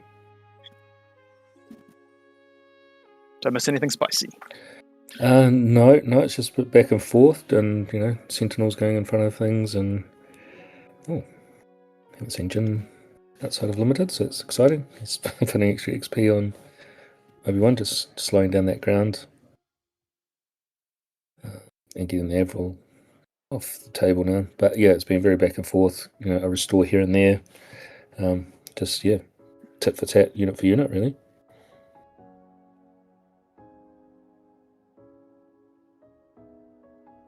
Is that credit coming in from Lando? Yep. Oh, the other half. It's got the other one. Yeah, nice. Demon's going to have nightmares about the unit at this rate. It's 2 crits he got killed.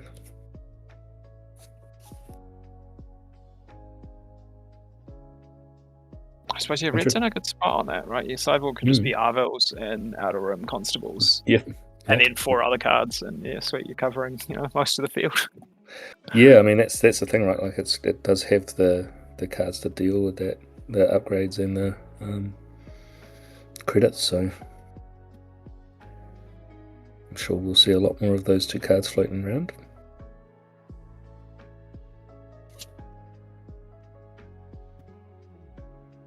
Lando's 4, right? There we go. Yeah. They've got it.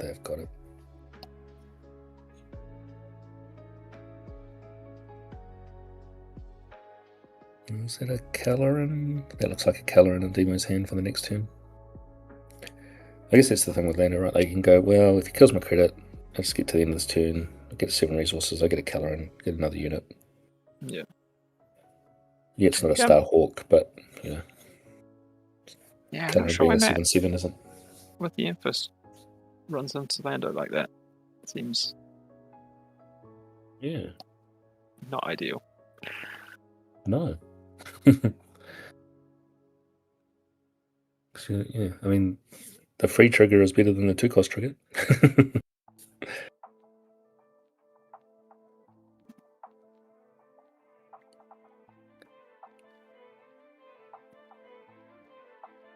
This has been a really interesting game, though. Like, I mean, we're up to 7 resources. They've both got, kind of minions on the Resource deck. Caloran. Timo must have another one in hand. Well, Or something more tricksy going on. guess we'll find out shortly.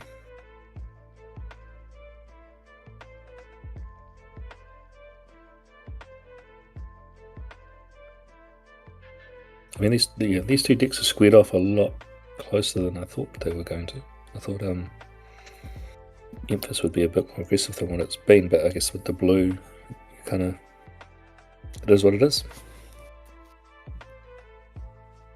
Yeah, because of the Yaddle trading there gives Blue Ace a free attack.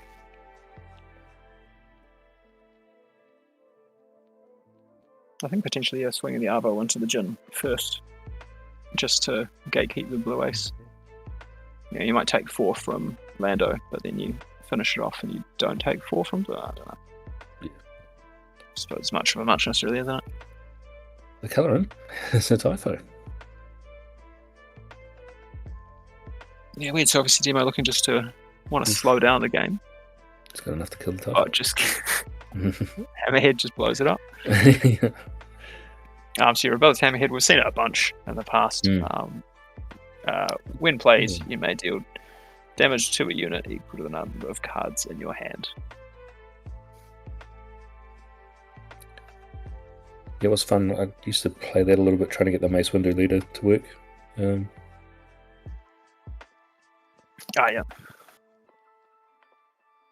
I played it a lot. I really liked the Hantu Data Vault.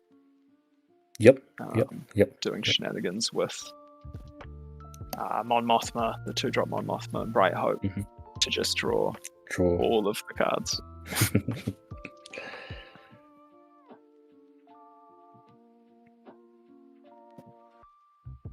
So where are they going to go from here? Looked like Matt had another Hammerhead.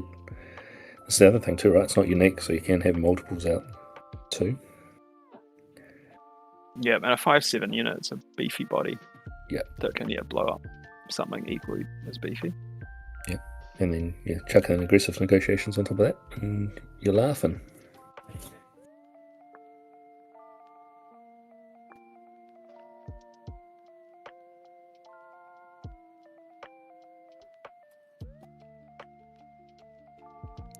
We definitely didn't have the problem of the games disappearing too quickly this round, which is good. Yeah, go full 3 games, and that's a back and forth rather than just beating each other in the face. Yeah. I can't remember actually watching a game where so many units have been exchanged as we've seen in these 3 games, to be honest.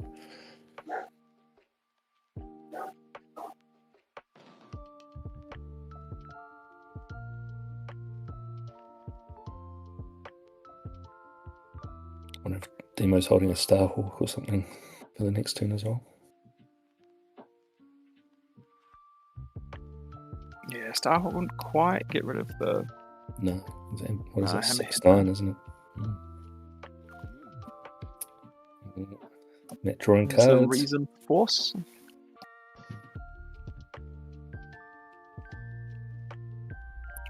Just counting the cards in his hand.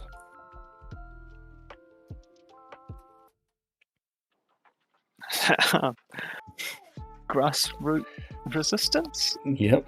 3 damage to a unit, heal 3 from the Heal base. 3, yep.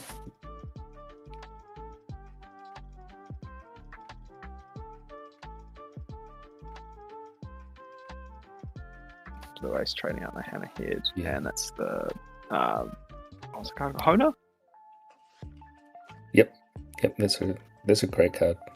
Yeah, so 3/5, raid 2, restore 2. Correct. Yeah. Didn't see that in the first 2 games from Matt. So.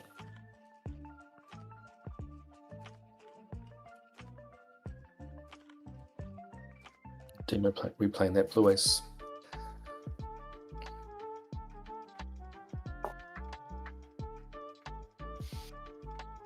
It's the 5 and the restore 2 coming in, and here comes a Caloran.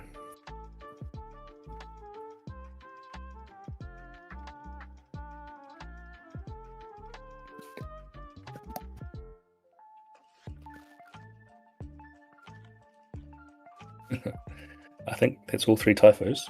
We've seen this one. Matt will be getting real sick of green sentinels by now. Oh, I'm sure she's got another Hammerhead in the hand. Oh, what's no. that? I know, target the heavy bomber. So, yep.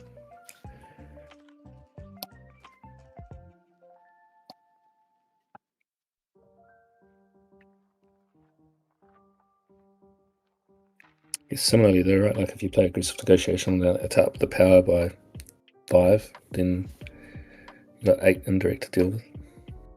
And then you Enfys it, and you've got 16 yeah. indirect to deal with. It's like a planetary bombardment with a unit behind it, really, isn't it? Yeah. It also lets you draw a card if it hits a base. Well, yeah.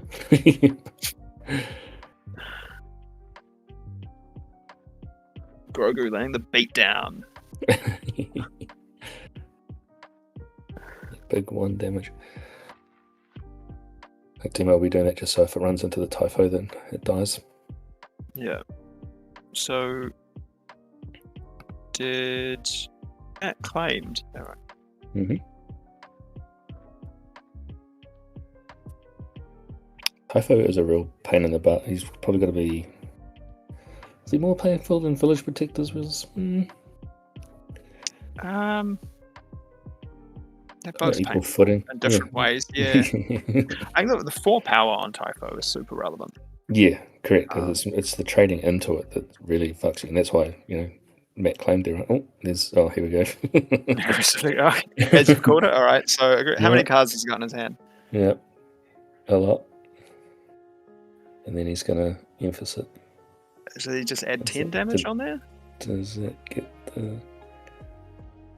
So no. Demo's got to do maths about how much indirect he can spread around the place, I think. I think he's got. I mean, he's got Caloran at full health. He's Yeah. got. Yeah. But if it's still 20 indirect, has he got to deal with?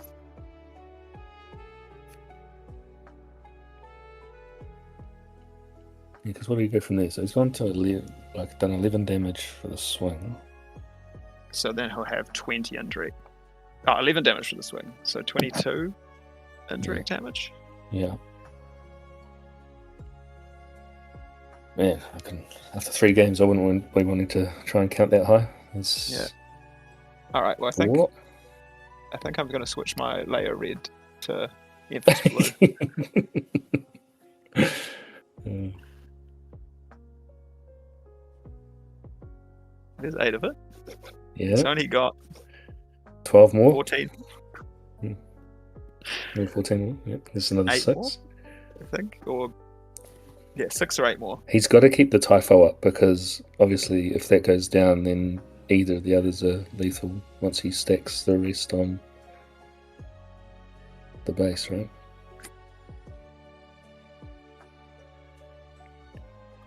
He's put 16 down so far. Yep.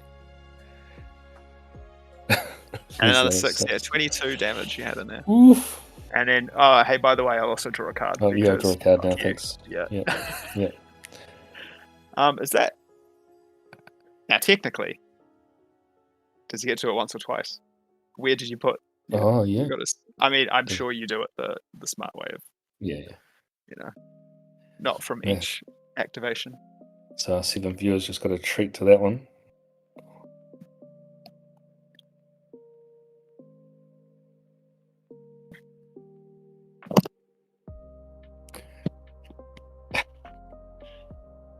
Yeah, probably good there's only a few people watching because the last thing I want to do is see Enfys Blue running around weeklies doing 23 damage off a fucking targeted bomber. I mean, that is definitely. I've already got that deck built up, so I can just change a few cards. I probably won't do the force take. I'm not. Yeah. I don't think that's worth it. I mean, he 2 has health, drawn 2 cards off at the last 2 games. I guess it's the issue you've got too, right, is with aggressive negotiations, it's not like you can stop it. It gets played from hand. I mean, yes, there's cards that you can kind of chuck events or cards out of people's hands, but if you let's call it war. clear the board, and that might be. I don't think Demo definitely doesn't have a 4th typho, so that's not going to stop that. Even. I mean, if he's got Mandalorian, If he's got his grassroots resistance thing to do another 3 heal, maybe. It's not stopping either unit though, so he's going to be hit for 9. I think he needs either. He's got Qui-Gon Jinn, he's got Deppa, he's got the Mandalorian. That's what I think needs to come down. Even then, actually, like Qui-Gon's not going to die, so it's only going to hit one of them. Deppa's only going to hit one of them, so it has to be the Mandalorian. No, that's it. 22 indirect damage will do that to you, I think. Along with being hit for 11 at the same 10? time, yeah. Man. Well, we saw it. We saw a combo coming for that. There it is. Nice. So yeah, hopefully there's some Christchurch people watching Woody so that they know what's coming. I hope they're not watching. Mate, that was I mean, yeah, it's crazy, right? Because it was like so back and forward. Like the base health was pretty much even until it was 8 to 10, and then all of a sudden, see you later. Here's the guess. Oh, you had the Liberty. That would have helped. But yeah, the aggressive negotiations for 10 of the swing and then doubling the indirect. That's Whew. Yeah. But you know, in saying that though too, like he only pulled it off in that out of those 3 games only once, right? So I mean the indirect stuff, aggressive negotiations onto the Mando to finish the previous game was nowhere near as kind of abhorrent as 10 plus 22 indirect damage. I mean that's just nuts. And it's only a 2-card combo, really. Like it's 2 in your leader, right? Which isn't hard to do. Yeah. So. Well, Enfys Blue's going to be a thing. Maybe. But yeah, like I mean, the 4 space, is it worth it for the Kiadi? I mean, number one, you've got to. I mean, you've got the Ardigalias and the Yeddles, so you're going to turn on the Force, right? But I think like the Cheofan in place of Ardigalia. Yeah. John cards anyway. I'm trying to think what I've got on my deck now as my 2 drops. Because it's the Y-Wings there, but that's it. Yeah, just don't know what you can do about that. I'll just see what the story is with the time remaining, and if we do take another break, or if we're close enough to roll on. Yeah. I'll go check on the Tiny Human. Yeah, awesome. Be right back in a second.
So we've got 5 minutes until round 4. We'll pick another matchup to get on the stream.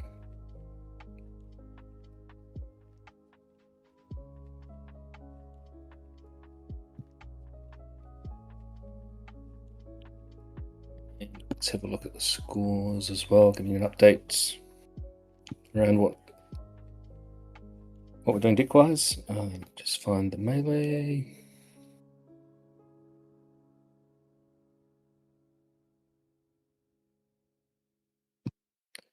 So after 3 rounds, we are ending Swiss today, so there will just be a couple more rounds left, I think. Let's have a look.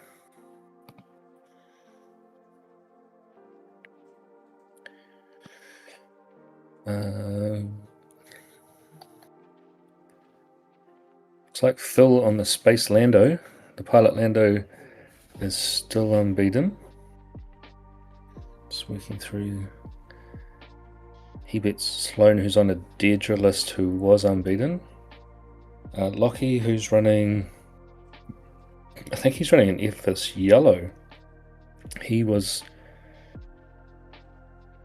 his matchup against the Sebulba yellow 2-1, so he'll be...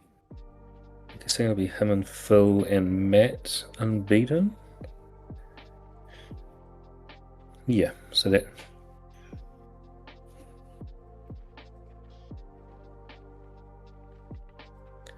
That's our 3 unbeaten pointless after 3 rounds.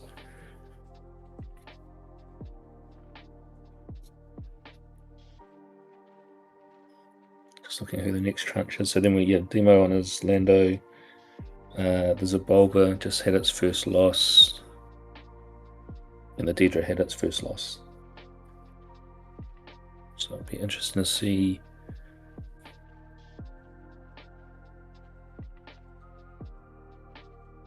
what matchups are in play for this next one and see who we can get on stream.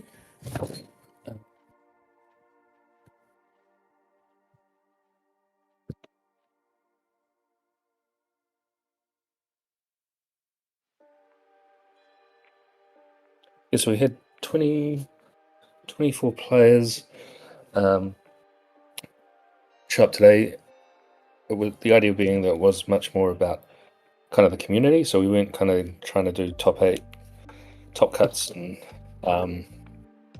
be here till 9 o'clock at night. The idea was to do a whole lot of Swiss games, get some new players involved. So we've had two young guys from one of the local high schools have come through, and they've picked up the game, so they're got them involved.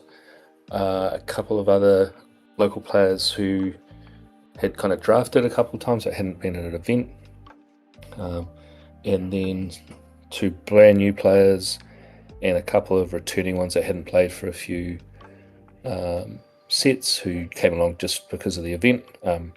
They probably won't be regulars, I don't think, those 2, but awesome to have them here just for the event.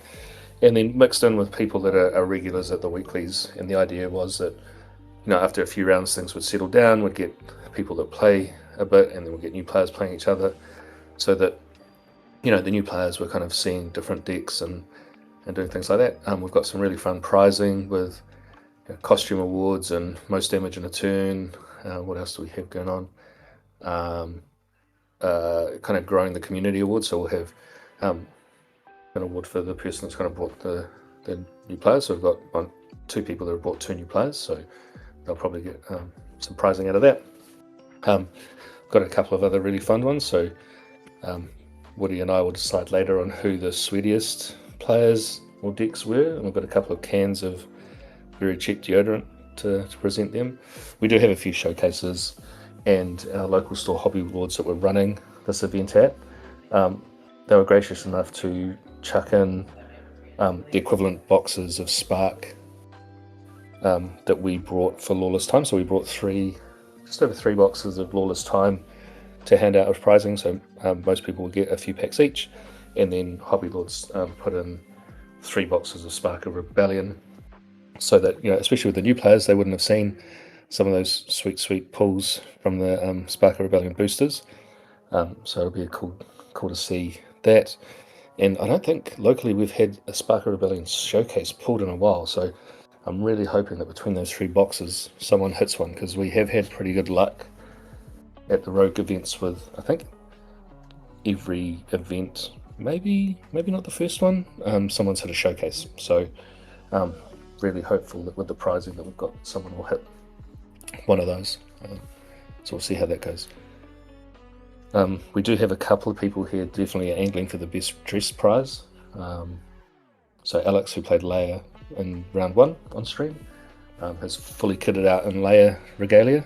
Not a Leia costume, but he's got a Leia t-shirt on, he's got the sleeves, he's got the mat. All about Leia.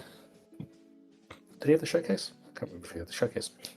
So he'll probably be in the running. And then Zane, our Sebulba player, is running around in a Rebellion pilot's helmet. So I'm not sure he's going to win with that. I think Alex is probably leading the running for that one.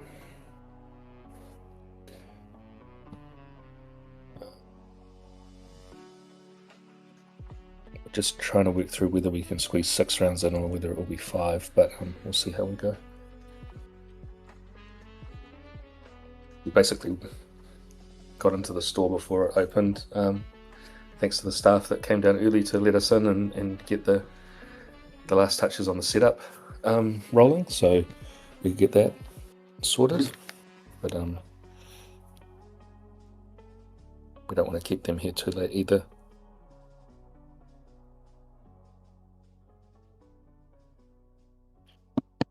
Just give it a couple more minutes. Just checking to see if the last of the rounds have been put in. So we're just waiting on a couple of results.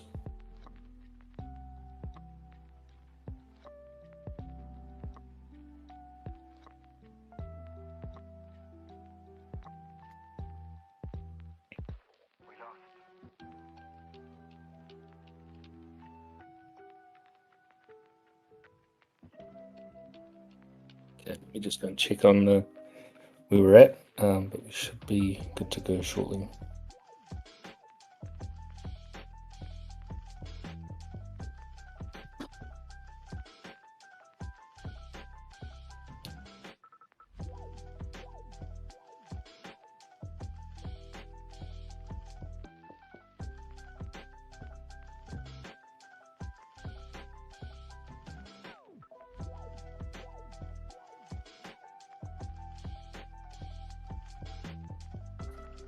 Let's find out what's going on.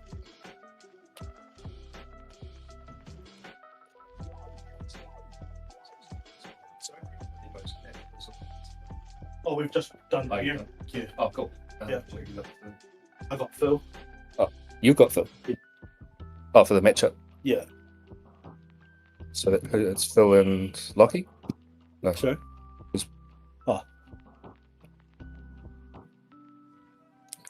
Oh, you're playing Phil. Yeah. Who we put on stream? Sarge. Yeah. And Dave again. Mm. Jordan was just begging for it. I've left it on. Yeah, I mean, I've already been. yeah. But that's CJ and Zane. No, Zane's already been. Yeah. Just, I mean, any one of those top three, Will probably. you pick it, bro? I don't want to. One? What do we want to see? Is there anyone in chat? Anyone that want to pick a matchup? We'll leave it in your hands. If someone can say hi in 20 seconds, then I will let you pick what match we put on stream. How's that? Who's there? Who wants to pick the matchup?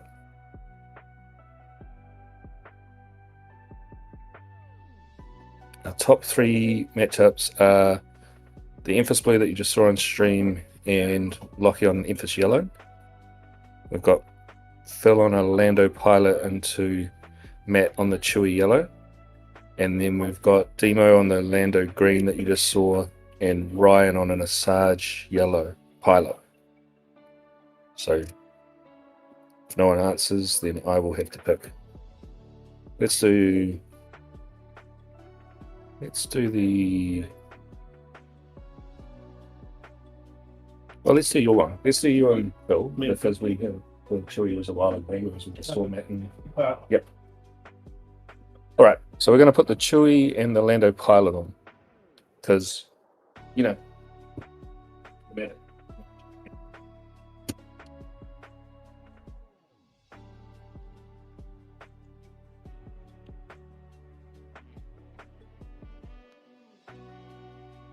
I'll go two. so, okay.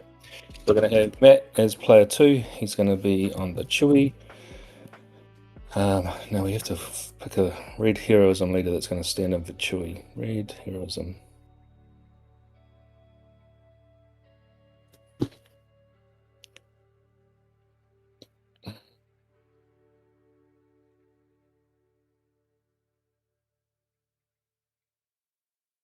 Just have a look.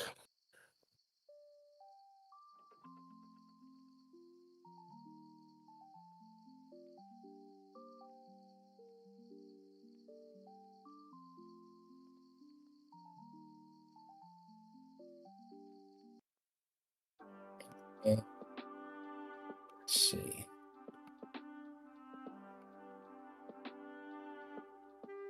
Just trying to refresh the overlay to see if we can get the...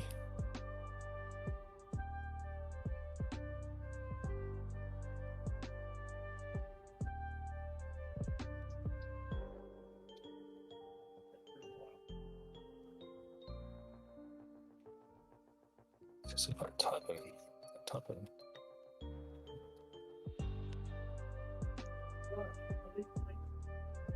Oh, the base. Yeah, base.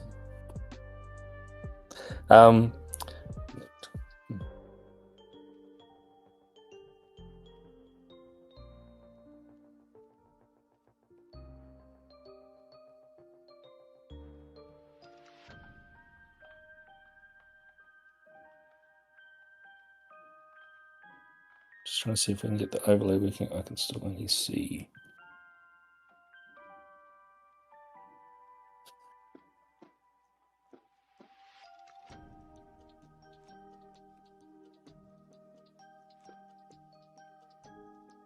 Right, just trying to set it up. We've got the Lando pilot, which is going to be Phil. So let's find Lando buying time, I believe it is.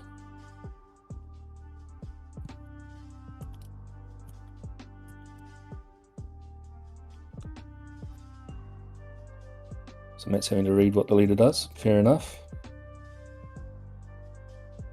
And then he is on a legal green base.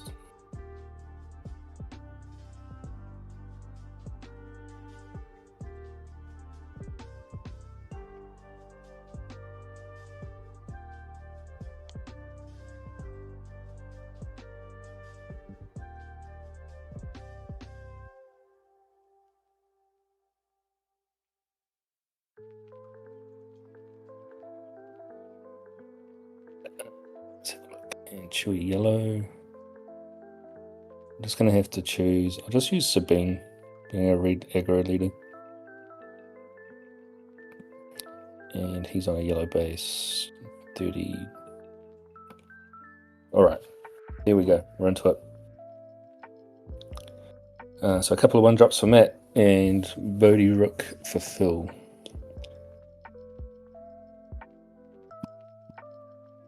Just checking. Discord is all good. Woody should be back shortly to help me out, hopefully. He's got a little human to take care of. Right.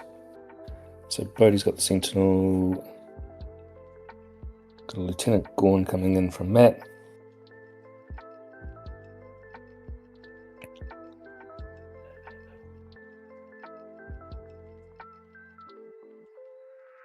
And Sabine's Masterpiece.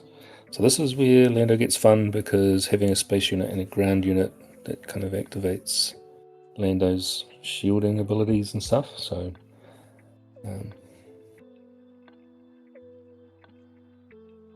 4 resources already. These guys must be in a hurry for a second lunch or something.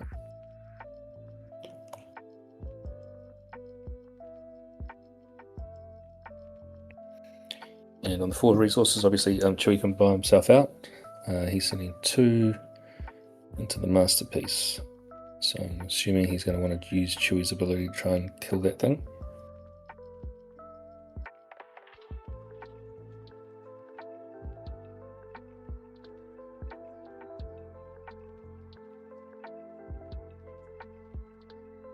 And 3 to base from Phil.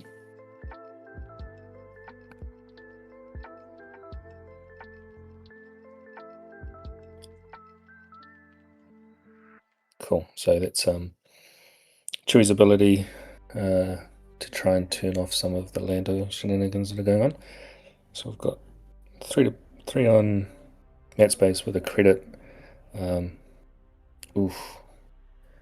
Caloran is turning off the credit.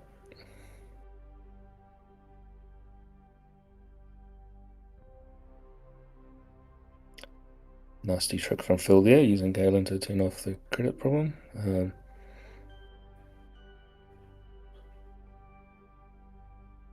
So Matt decides to use the Ascension Cable to buff the Lieutenant Gorn and get Caloran out of the picture. I'm sorry, Galen out of the picture. That did sacrifice his Chewie flip turn, so I'm sure we'll see Chewie come out this turn though.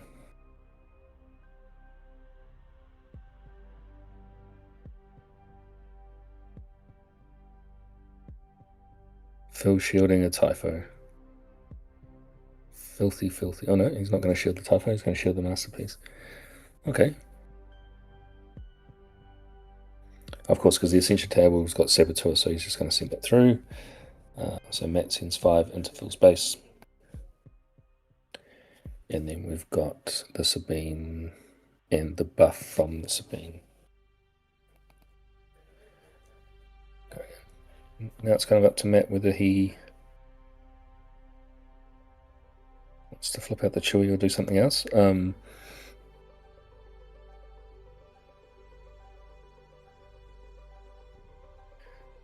That is the math problem that is Chewie when you destroy a resource. Does have a credit token though.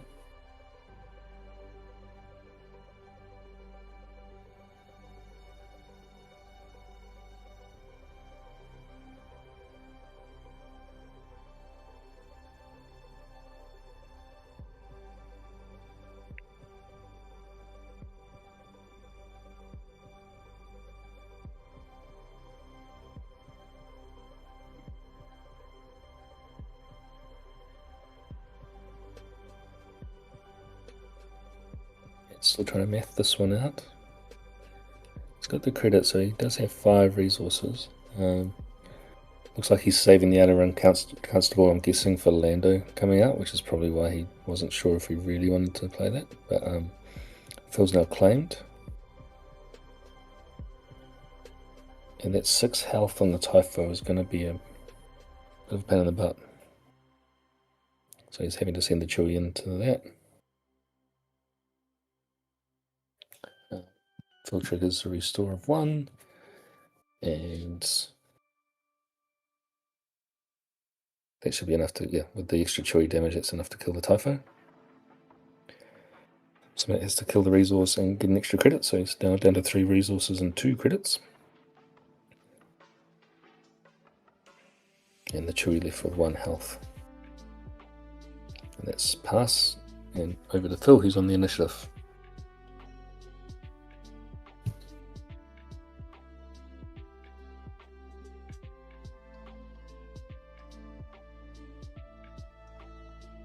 Six resources now for Phil.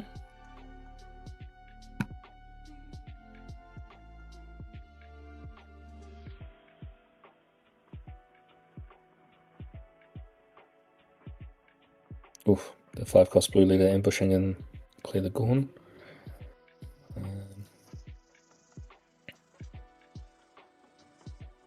Matt playing the constable to get rid of the shield.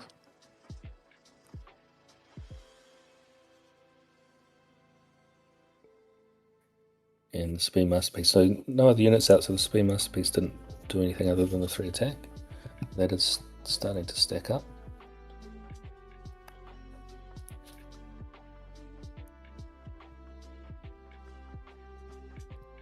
And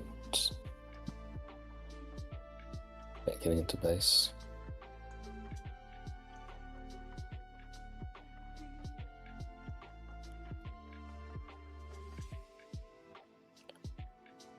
Matt trying to keep out as many units as he can to try and get damage into base. We'll see what Phil can do. Resource 7.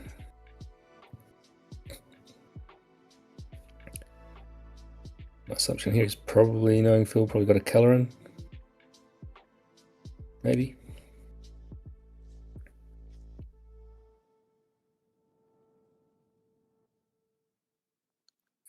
Matt just keeping that board presence there, even though they're little weenie units, he's just doing that. So, ooh, the Lando having to flip out as a sentinel on the ground.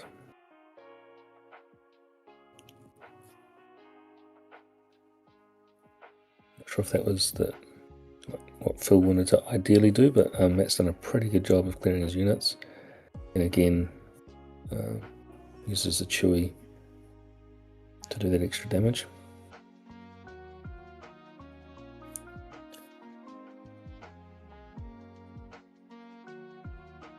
14 damage on Phil's base now.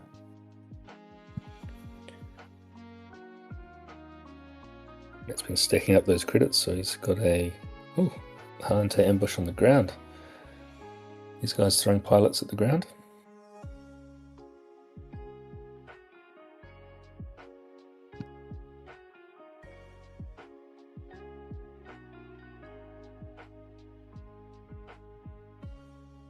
So the 2 credits are still there for Matt, and he's up to 5 resources. Phil's heading into 8 resources now.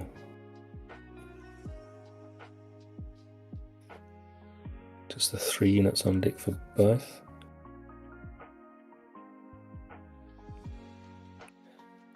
Phil's sending the 4 to base.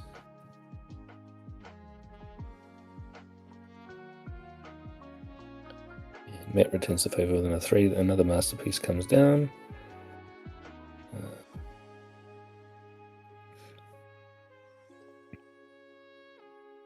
Matt's still got those credits. So he's going to do 6 to base. It's fast running out of HP.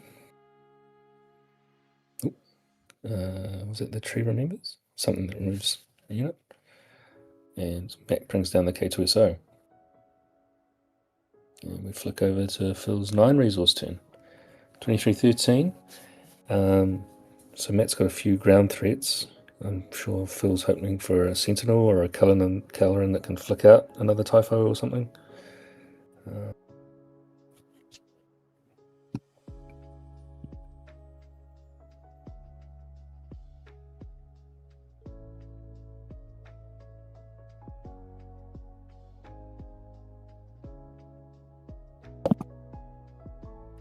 Hello.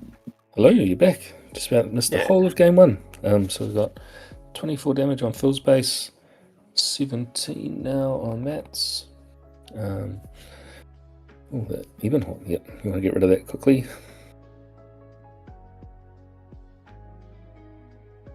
And that's claiming all the Bodhi Rook to do some Sentinel action. It's on attack, right? Yeah. But the Lando effect with the ground unit brings out the shield. Yeah, so Matt did a pretty good job of kind of keeping the units on Phil's sides dead. So he's 28 now. So Phil had to flick Lando to ground in the end. Oh, yeah. What's the unit that has the shield and damage on it? That's a Falcon. Oh no, sorry, that's the what's the name of it? It's that transport, the green-white transport 4/6 ambush. Oh, there's the Lando Sentinel though. Smuggler's YT. Yeah, that's the one. I had a Y on it. Man, this is a lot closer now. So Matt has some Sentinel problems, so I think Phil's going to come back and get this one. Would be my guess. I can't think of any pumps that would get through the Sentinel on the ground. Doesn't it have any Saboteur? He's got the one that's if you've got less resources, right? Yeah, was it? Yeah, the red card that we saw in the last matchup. Commence. Yep, that's the one. He has played one of them already. Yeah, so he doesn't have it. And BD1 takes an action to trigger. So there we go. Phil came back and got that one.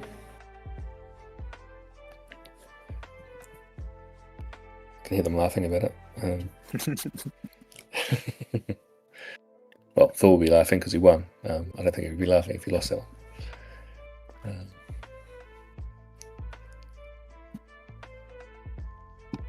I've just heard from Tim in Australia. He's trying to update the leader list for us so that we can make Chewy Chewy a not so being. That's a fitting choice, though. Yeah, you'd like that. You'd like that. I think we couldn't do what we did round 1 with the blue Chewy. That doesn't make much sense. Yeah, no. They are both using illegal bases, though, so I think we'll just disqualify them both from the event. Yeah. Yep. Cheating. Yep. Phil was... let me just check melee. I think he... Did he lose last one? Round 4... Where were the standings? Round 3. No, Phil was It's also- unbeaten, so Matt's playing up. Phil's yeah. playing down. So Matt's 3-1. Matt's 2-1. Phil was 3-0. 2-1. Yeah. Yeah. Nice. I'm not sure whether we'll go 6 rounds or 5 rounds at this stage. So keep you posted. The trick is, I think the store's set up the melee for 5 rounds, and I don't know that we can change it once the tournament started. Not easily. I think you can. I think it's a pain in the ass, but I think you can do it.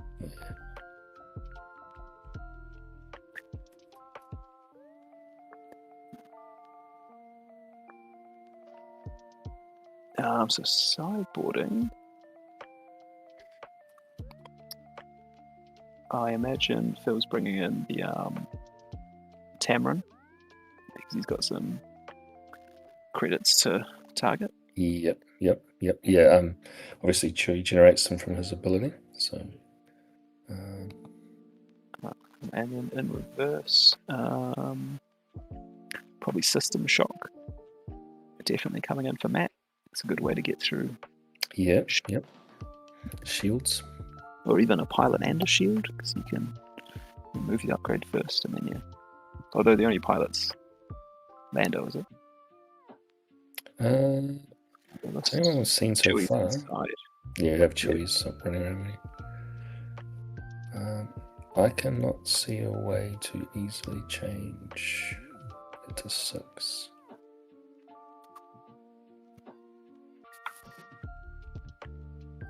And the people in the store today are kind of new to melee, so I don't think we're might end up being a 5-rounder.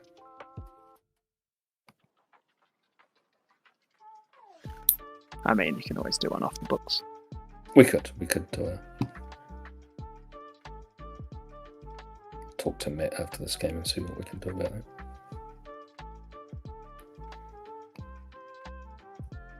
Yeah, got to work out who's going to get the links, right? Can't have it ending early. I suppose is that the trick question? Hey guys, who wants to do a round 6? And who goes, yeah. Yeah, instant. Yep, we know who's getting that prize. So we do have an Akbar showcase to go with the links and a medal for the sweetiest human that wins the community Nice. event for new people. So yep. So I have Karis from Matt and the new Han. Yep. It's add an XP on attack.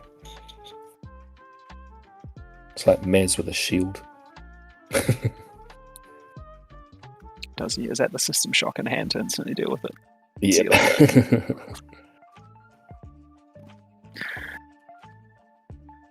Look at that. Your sideboard prediction came true. Turn 2. Oh, does he have the second System Shock? Obviously shuffled his deck really well if he put the sideboard cards in and they came in on top of his deck. Yeah, that's how you do it, right? Yeah. Oh, I had 2 1-drops. Yeah. We're going wide. Yeah, going wide, although Phil's got a whole bunch of things to steal with that space. It's not that ambush unit.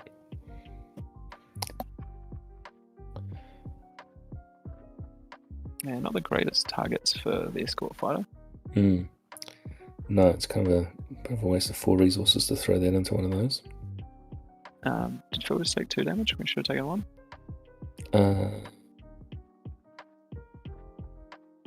Yes. Sort that out.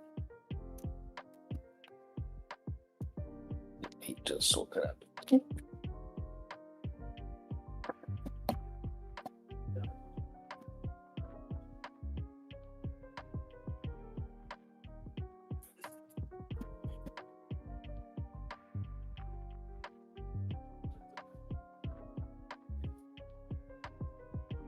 Sorted. Yeah, nice. Obviously, yeah, but you forgetting that he's obviously using Lando, so eager escort. You can put a shield on it. Oh, you can put the shield on, yeah. So then we had Matt use Chewie's ability to punch it and then deploy Chewie. Yep.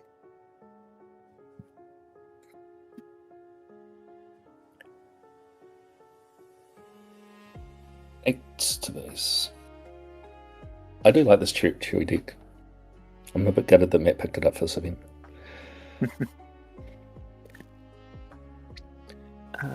What's that? Is that lats? Yeah, that's Yeah, what's the? What do you just put on it? yeah, you can. It comes out shield, and you can choose to put a. Nimble prowess. Oh, It's yeah, just- there we go. Yep.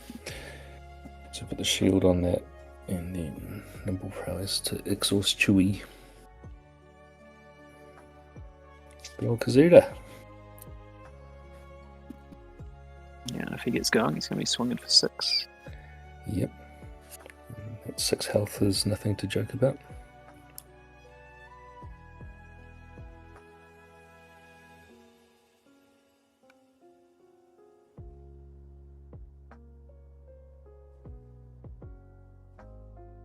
Phil considering his life choices. Looks like So Sabine's shield, tie. shield the Sabine. He's going to double shield. Whew. I suppose he just wants to use that to beat down Mhm. the ground units. Yep. And Sabine's tie is relatively safe. Also gets to trigger off of That's 2 his- with lats. He's got Yeah, the blue and green. So get to experience and heal up. Yep.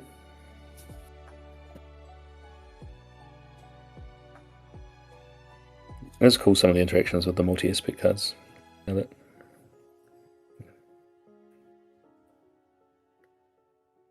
So that's 5 to base from the Chewie and pop the shield.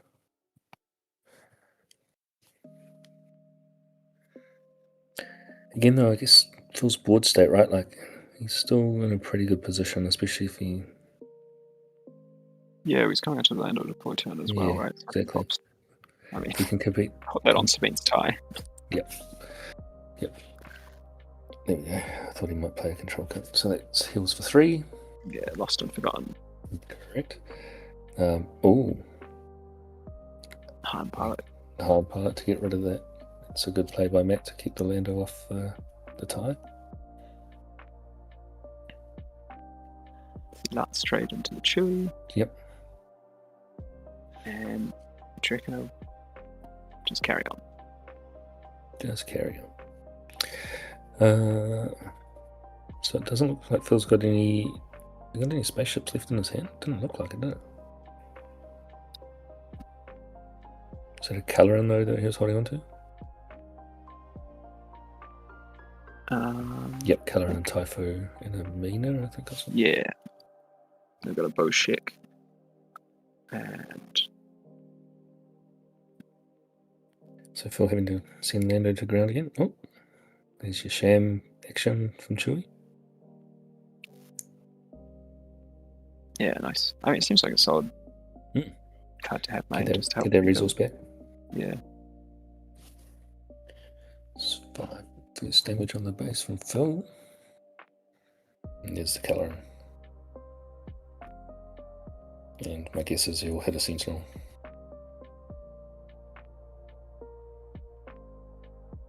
Could ambush out. Yep. Yeah. Has he got an extra resource to do that? Right, it's a 3 cost, isn't it? It's 3, yeah. Yeah. Clean up the harm.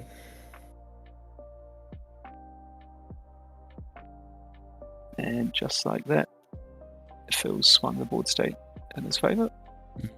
So yeah, Matt will have to decide, I think.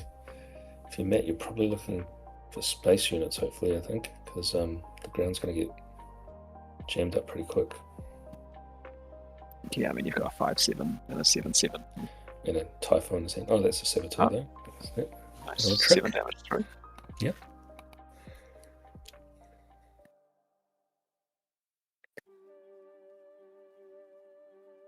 Nice play for 1 resource. Yeah, for sure. Decent. Bow shek, just That's not a good sign. If you defend the pushing to the ground there. he's not even fast. No, I mean he does have good stats for 3.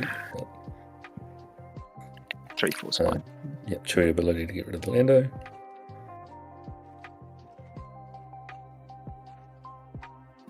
That's just feel good in his hand. Tamarin. Oh, yep, kills that credit. 2 XP. And then Caloran starts swinging for 8. Yes, that's going to tickle real quick.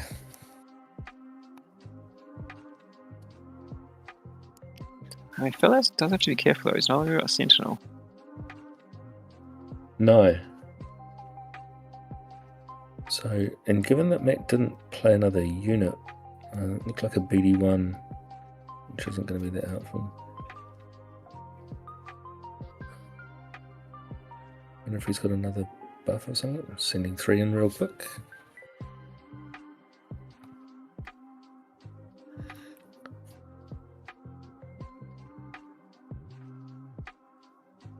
This is going to be a tight one, I think. Oh, not anymore. I don't think Chewie will have anything to deal with that from what we've seen so far today. Chucks a couple more XP out. I think Matt's saying, is that lethal? Not quite. Phil have to claim him? He's one off. Phil might have to be careful.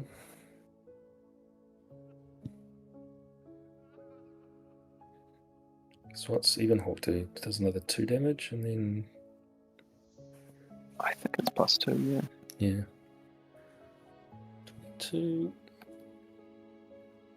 28.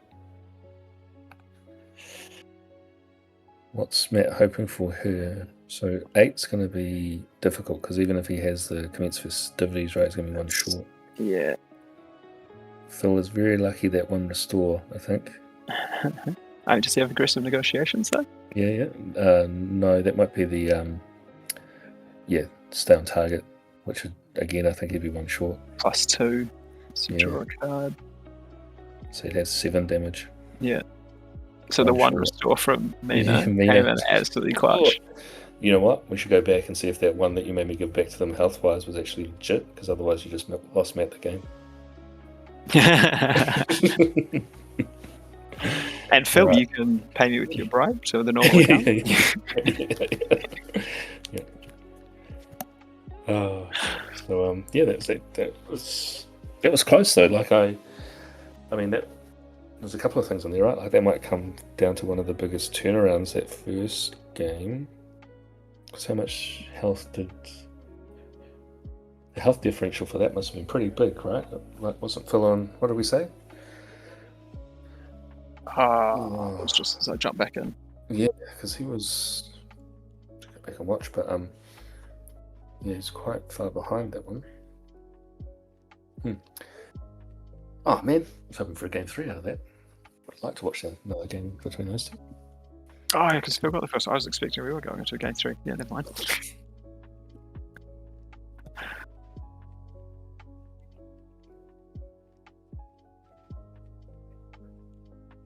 Yeah, Tim.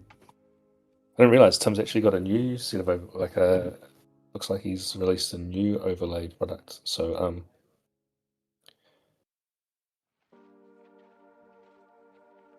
cool.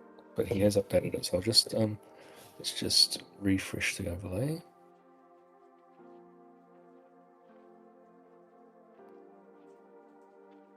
Log out, log back in, and do all that kind of carrot. Oh, it looks like.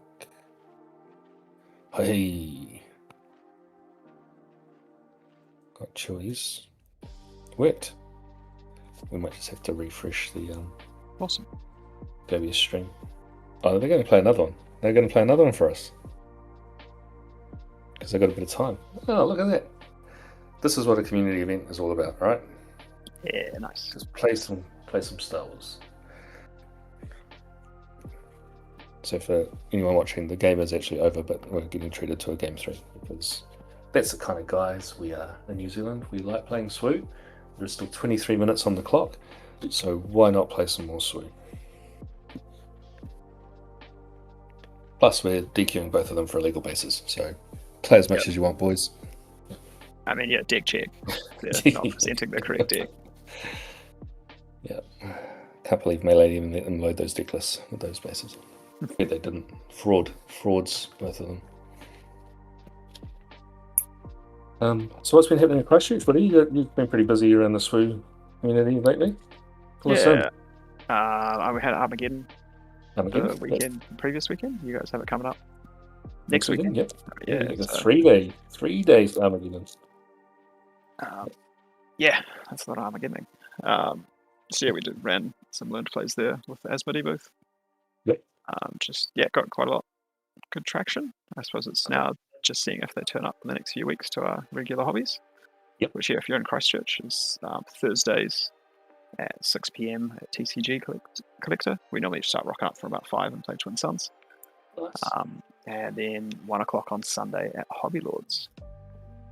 And I got Hobby Lords is your newest store, isn't it? Yeah, it's our newest store. They're just opening. Shout out to Hobby Lords Timaru and Yes.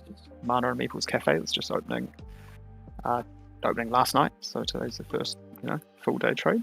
Met Nikki, the owner, at Armageddon.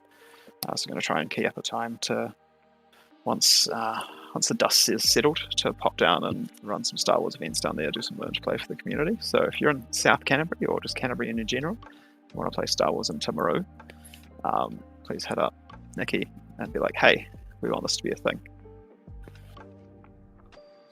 Some comms out around the place around that one. I mean, there's a few, obviously, across the country, there's actually quite a few TCG stores opening up in kind of smaller centres, right? Like, got a couple opening up in Tauranga, or have opened in Tauranga. I think there's a couple lined up for New Plymouth as well. Yeah, nice. So hopefully, there's a few people that might want to push them into the direction of Swoop. Yeah, and you guys get to, you went up to Calico Keep, Kapiti, right? Road trip up there for some showdowns. I'm sure, if Timaru starts playing Swoop and does some store showdowns, we'll definitely be the Christchurch crew. Yeah. A bunch of us will, road trip down there. If petrol is still a thing.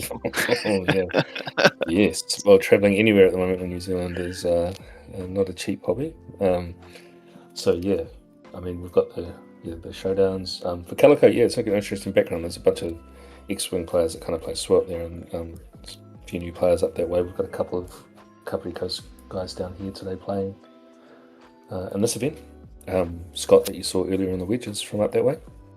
So, we did the whole last showdown thing. I think we got 17 or something up there. We kind of brought out all the tickets, and locally, I think they'd won. Maybe we were on 1 or 2 showdowns before that were kind of just their local crew. So that one was the week before the PQ that you came up for, Woody. So everyone thought it would be some sweaty practice. Oh, that's right. You helped out Matt cast that one. So So just trying to get more people playing through. So Armageddon next week. Yeah, the Rogue Ops team's going to be there. So Matt, Fraser, and myself are going to do the 3 days. So we're hoping that we can kind of get learn to play rocking. Maybe hand out some business cards that Matt's got printed with the Rogue socials and stuff on, so we can get some new players registering through the site. And then Tim doesn't want to stop using his Hyper 4. Yeah, I've got all 4 of those, Tim, and no one wants to stop using those Hyper 4 ones, but FFG had other plans. I guess. Did you pick up any of those awesome acrylic bases when you were over at Galactics, Woody? Nah.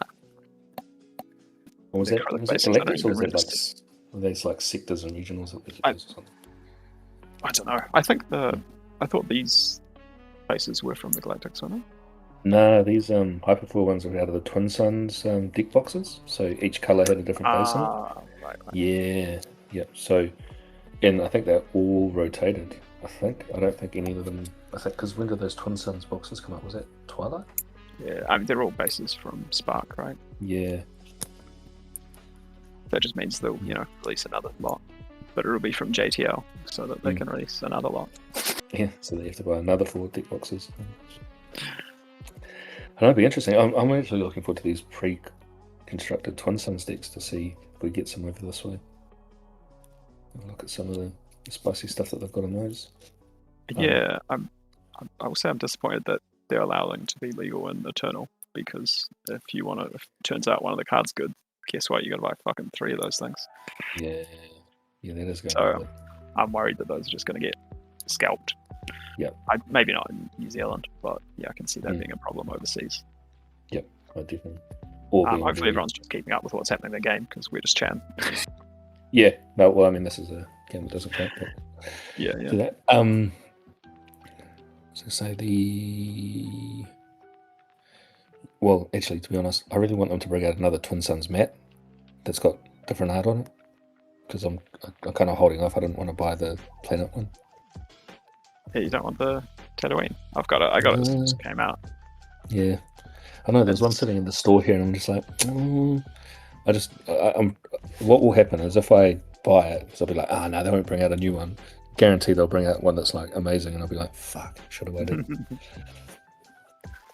Yeah, it was a really nice mat. Like, it's real high quality. It was the first one that had the like proper Stitching. embroidered edges and stitching. Yeah. A couple of Goblin's got one for the store, and then Matt's got one as well. So yeah, it's definitely cool to play on. But that's another reason I don't want the same one. Yeah. I just want to use for learn to plays as well because it's got cool. Here's everything. Ignore the fact this is 2 liters. Just put one over it. Yeah. You'll have to take that long. I wonder if Colin will let us use our Rogops, Matt. I mean, you're just going to be opening the same Battle Hoth that we had, so we're shuffling those. Well, we shuffled up one of the decks, and we left one in order. Yep. So the top 20 cards on the one that's in order, it's very obvious that they got played a lot, and they're gross. Okay. Because we didn't have sleeves. Which... I'll take my Temu sleeves along then. I'll chuck those on there.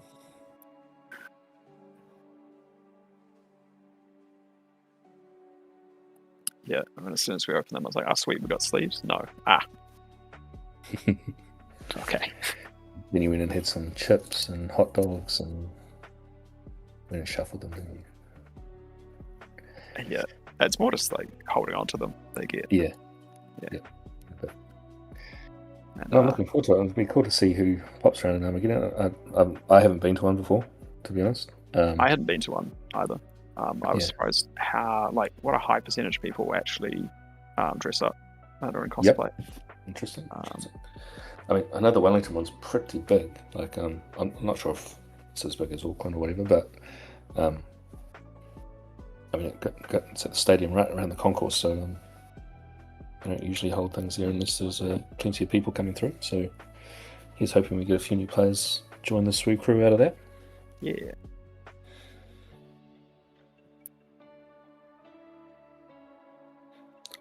Three games and Lando's gone to ground every single time. No, he had a perfectly good eager escort fighter to jump on. No.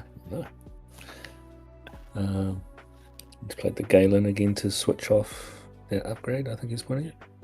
So the Saboteur's turned off. Because it's Ascension cable. Nice. Who did he put the BD1 buff on though? Does it turn off both? It was on Chewie. Okay. No, Galen's I think just name a card, right? Yeah.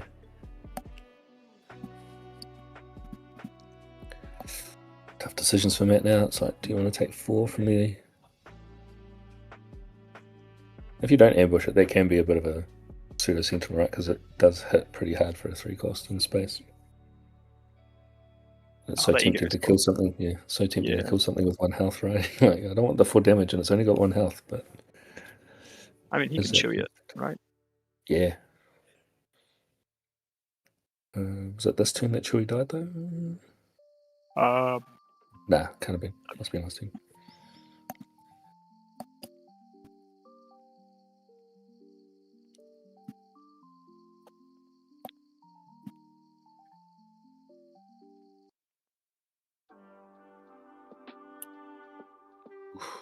It's an aggressive negotiate the Lando out of the way.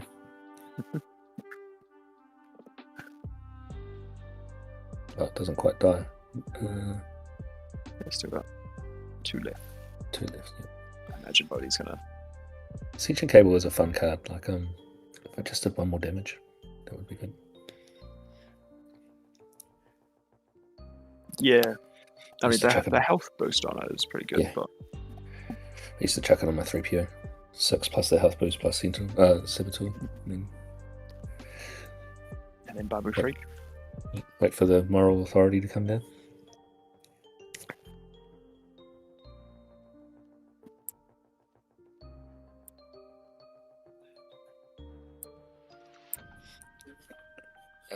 Matt on stream rather than Matt on the last round. Is the one that does all our graphics and design stuff and things like that, and he's responsible for Matt's merch Metal markers. and match. Yeah, fuck, I can't even say that one. Matt's metal money markers. Yep, that one. Yep. Which you're seeing Canna's credits on. It's pretty cool. So everyone, I know we've given some to the other regions to work in with their events, and everyone here today has got one of those. So pretty cool. Yeah, I did. Yeah.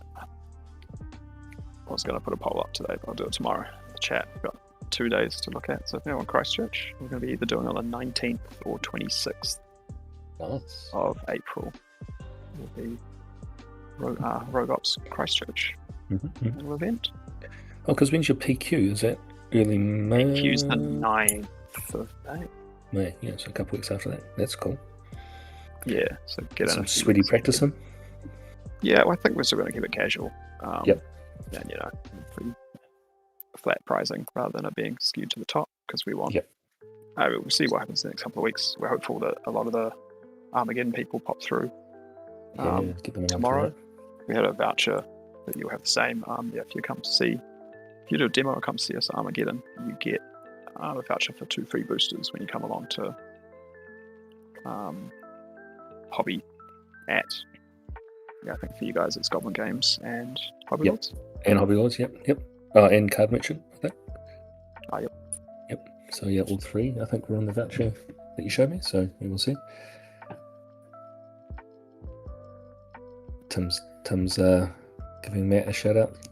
The Matt is pretty cool, and they're actually they show up really well on the stream, but they're actually really cool in person. So and they're quite nice to play on. So we've got a couple of different variants. This is the indoor one. We've got the Hoth one as well. And those dice, don't be fooled. They weigh. What do you reckon, Woody?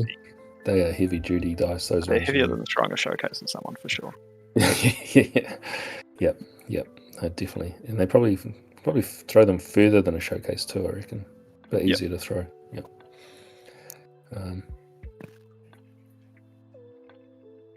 So they make pretty good projectiles.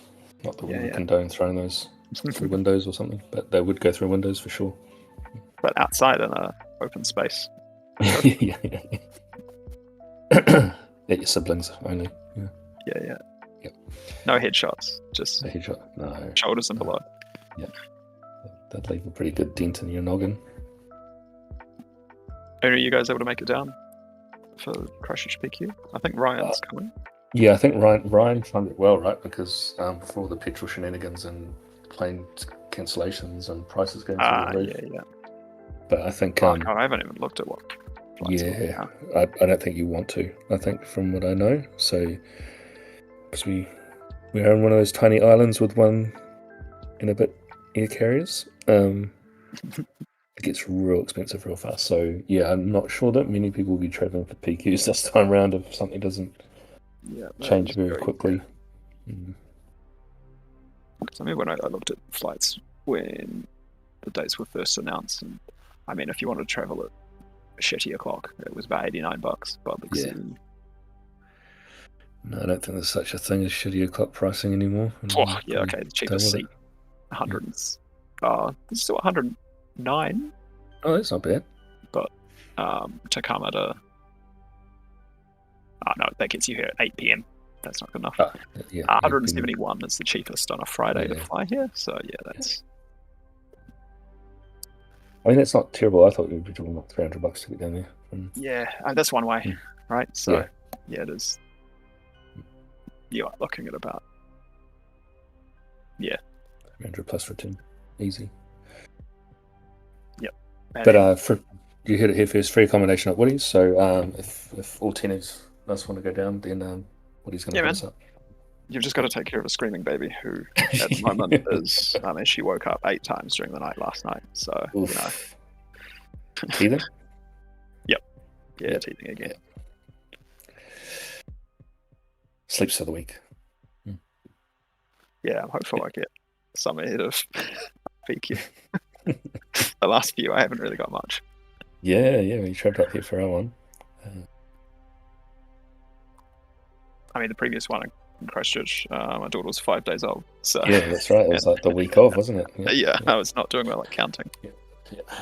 I missed lethal on Brad by just being dumb, and then he went on to win it.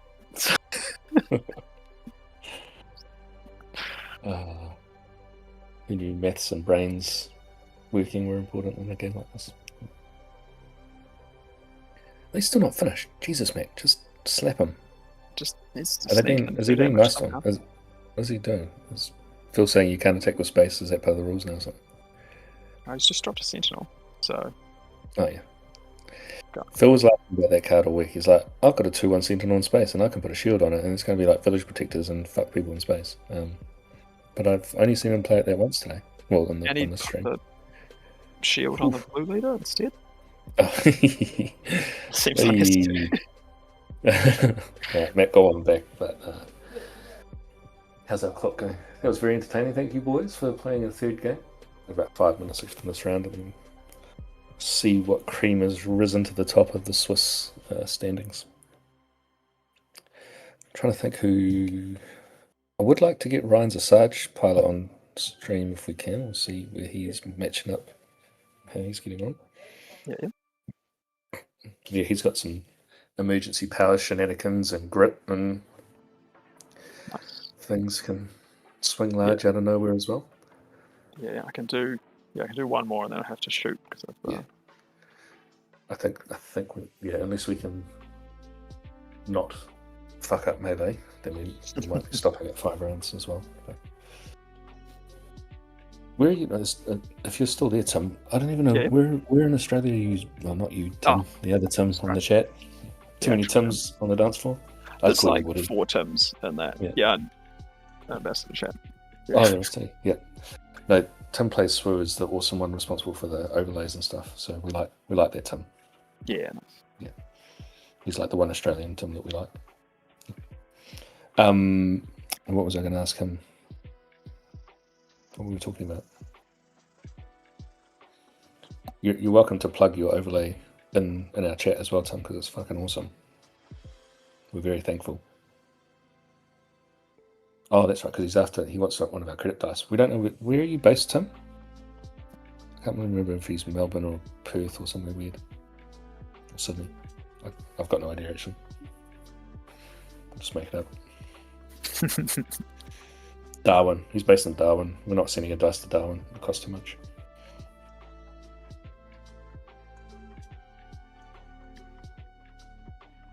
Oh, he is there. Doesn't want us shouting out his government name or his location on the internet. His government name. Perth. There we go. Oh, even worse. That's pretty far away too. Shit. Yeah, how long until you guys just fully Mad Max it and are fighting over fuel? Well, yeah, I mean, surely there'll be a black market for fuel. They'll bring over methamphetamine and petrol. You have to hide the petrol in the methamphetamine. Oh, that works. It's kind of flammable petrol. But wasn't it the Australians that went nuts for fuel before we did? Like, weren't they like they were on a fuel watch list before we were, I think. Yeah, I mean, I imagine that goes for a lot more of it, right? Well, yeah. I mean, but then they kind of freak out. Like, I mean, talk about when we went into lockdown, they also freaked out about toilet paper. I think everywhere did. Needed something. Because you lost so fast again. Holy. Sorry, Matt just entered the room. So. I'm exhausted. I'm going to drop now. Okay, I'm an Echo player. I just played 3 games. Well, that's it. Yeah. You had to read some cards too. That would have been hard. So you've got 3 minutes. Have we got all the scores in? Do you know, Matt?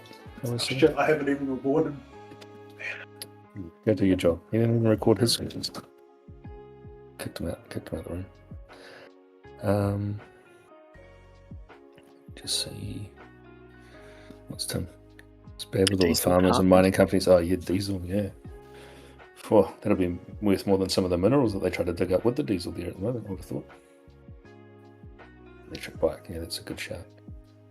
Yeah, there's a few people that I know that are like, see? You should have got an electric car when I got an electric car. Yeah, we've got a leaf and we're feeling pretty smug about it. Oh, you're happy with that? Yep.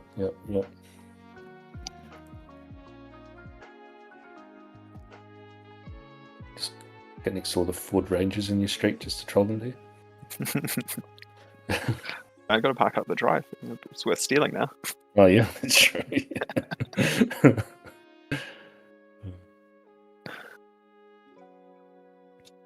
No, I've never been to Perth actually, so I can't really talk that much shit about Perth. I mean, that's why we talk shit about Perth, right? It's just too far away. We never get there. we don't know anything else about it. It's kind of like one of those things, right? Like in New Zealand, if you like go somewhere, it's just as good to go somewhere else, you know. So it's like Perth. It's like, well, I could go to Perth, or I could go to half of Southeast Asia for the distance away it is, you know. Yeah.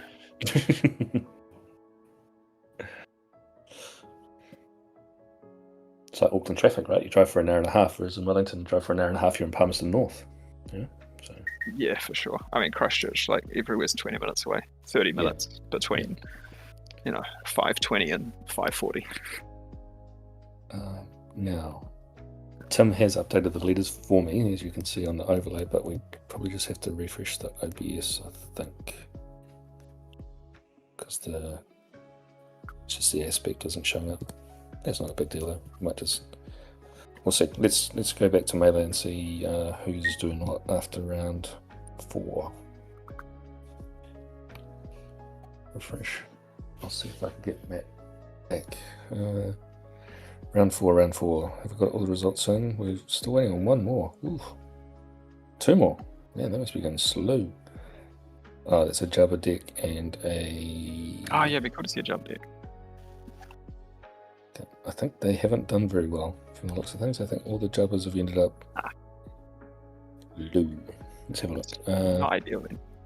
Oh, Lockie did beat Matt 2-1. Lockie's running Enfys yellow. So yellow beat the blue 2-1.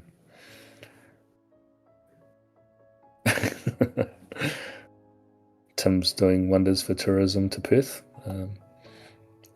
He said he wouldn't bother going to Perth either when you can go anywhere in Southeast Asia instead and save so much money on food and accommodation.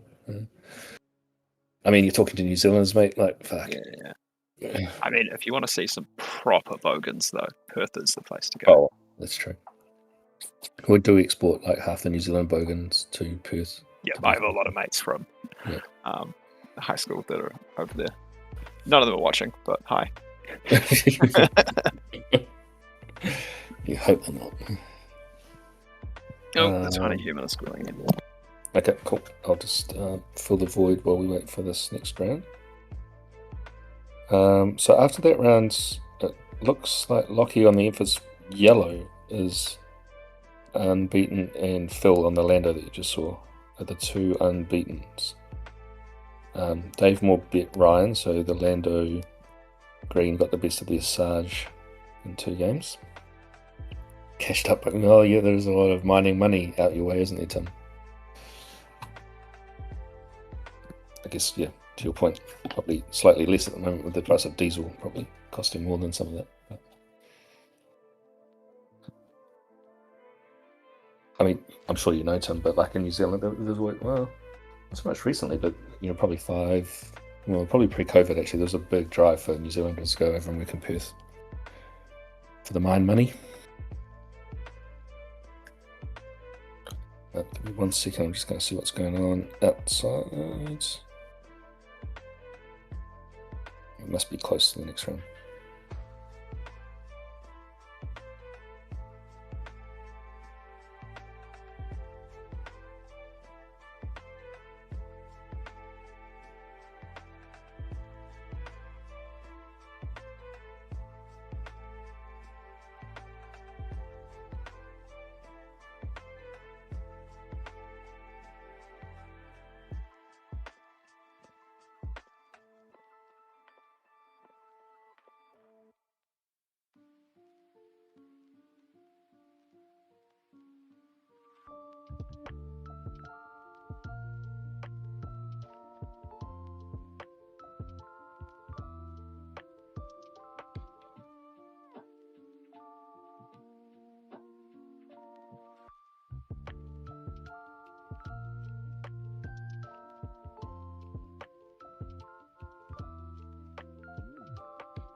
I was waiting for a New Zealand joke. So we're just going to do the last round of Swiss, then we're going to do the prizing. So we're going to keep it at 5, based on the feedback. So we're just waiting for the pairings for the next round, so we can pick a spicy Pairing beef. should be up. Pairings are up. Let's check that now. Tim, stay there. You might be able to pick us the pairing. Hold on. So round 5, we've got Lockie and is that Alex? No, It's Hayden. that's Hayden. So Rose Tico and the Enfys Yellow. CJ and you. Do we want you on? No, I don't want to do it again, bro. Let's just get Lockie on. Yeah, Lockie and Hayden. Yep. Yeah. So let me just look at standings. So Lockie.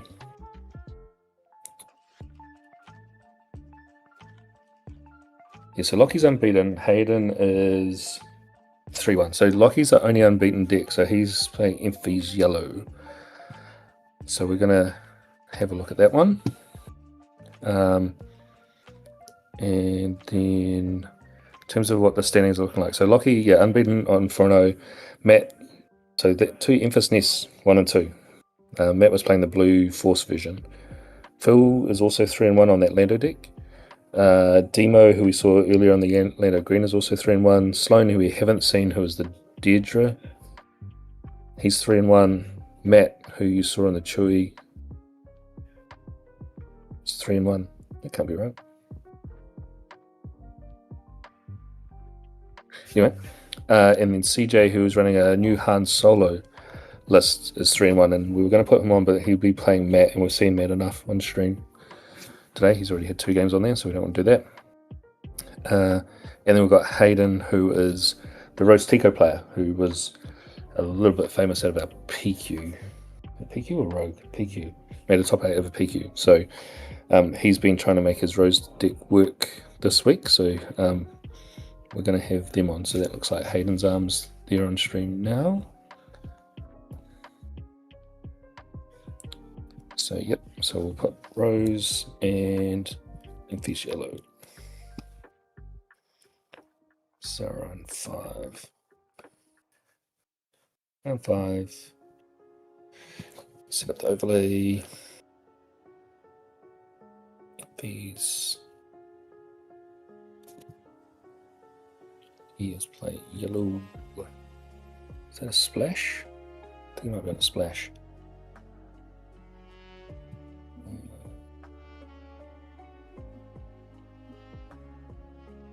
I have to find a splash base. It's yellow, that one. And Hayden looks like he is on splash base as well.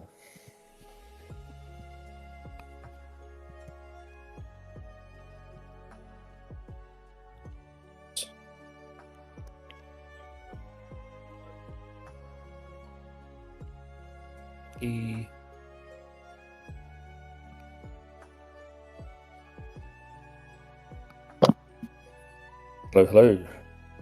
Hey, mate. We've got Rose, Tico, and Enfys Yellow. So Lockie's the only unbeaten, and I think he's matched into Hayden. It's on Rose. He's playing a Rose Yellow splash base. So there we go. This will be definitely something different. And we're straight into it with a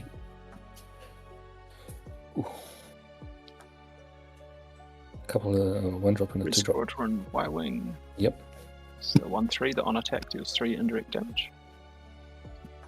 So Lockie will be looking to trigger that with his nest, I'm sure.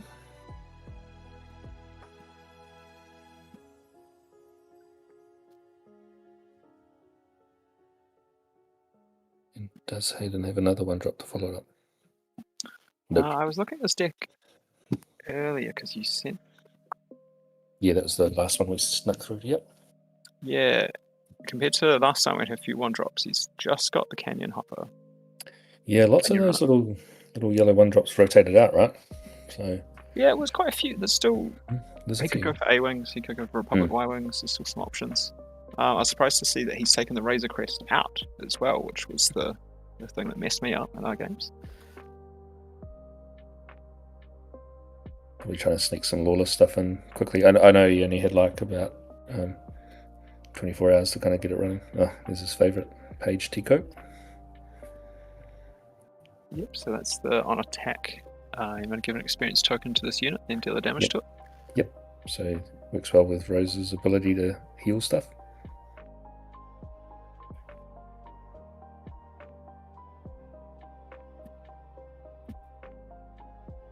Which we'll see him do as soon as Lucky claims probably. So it's 5 to base. He's got the splash base. I'm surprised he's got a few speeders in there. I'm surprised he's not gone for bigs. Yeah, yeah. Dark Rider. Yeah, I mean, I talked Matt into putting that into his Chewy deck because he was going like wide in vehicles. So, yeah. Although Biggs is, It gives a grit to speeders, which I know is kind of the opposite thing you're doing with Rose, but yeah, Biggs is also red though. yeah, but he's got the splash base. Oh, the splash base, yeah, of course. Yeah. Oh, our outer rim constable friends are back in business. Straight back with another pilot to attack straight away for 4.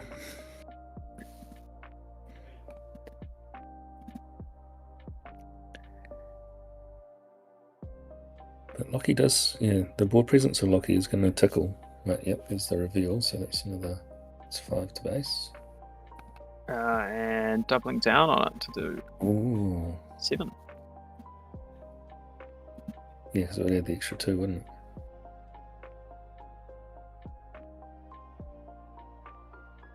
And it's like, what is this bullshit? Welcome to Enfys Nest. I know you get an extra 2 damage there, but I almost want to play the 2 drop instead. Yeah. I mean, I guess it depends what's in your hand, but yeah. Kind of like we were saying when we were watching Matt, right? Like it is a. You know, you're complaining about Matt not using the ability. Now you're complaining about Lockie using the ability. The other way. Jesus. I know, right? I totally get it, but yeah. Yeah. Well, and this is the thing, right? Like it's kind of like the opposite to a Boba pilot deck. It's like you got to do all the maths yourself. Yeah, I suppose actually, no. To be fair, I think Lockie's done the right thing. Thinking in context of who he's against, Rose is just going to heal off that indirect damage as you keep popping it down. So yeah. Yep. No, definitely. I think getting the actual direct damage to base when you can is a good shout. I suppose the 6 indirect plus the 2, well, plus the damage from the. Well, I mean, he didn't really have enough health to put 6 damage anyway.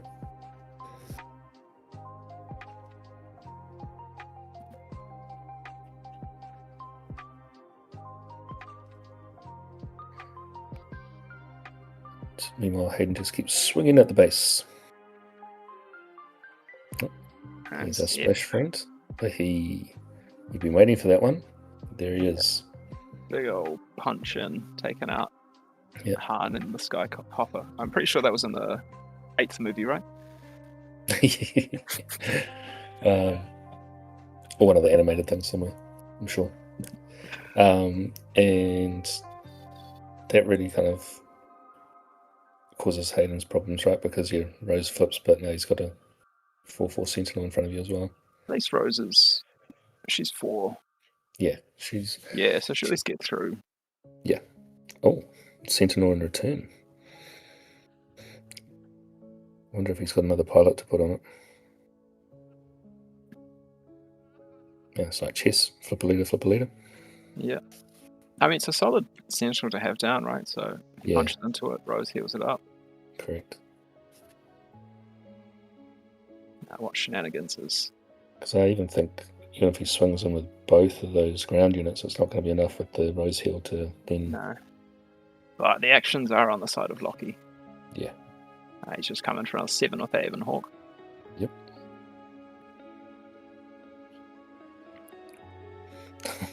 Yep. Just reminding him it's a Sentinel. So it kills that. Takes It's back. fair to be Hayden. He does have his little token on. Yep.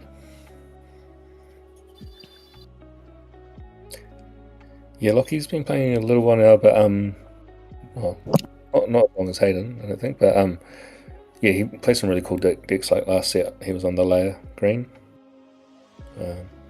so he tends to go a little bit off meta, but then plays kind of like Hayden actually. Like they play the decks they like, and then they play them, which is cool. And they're quite good at them.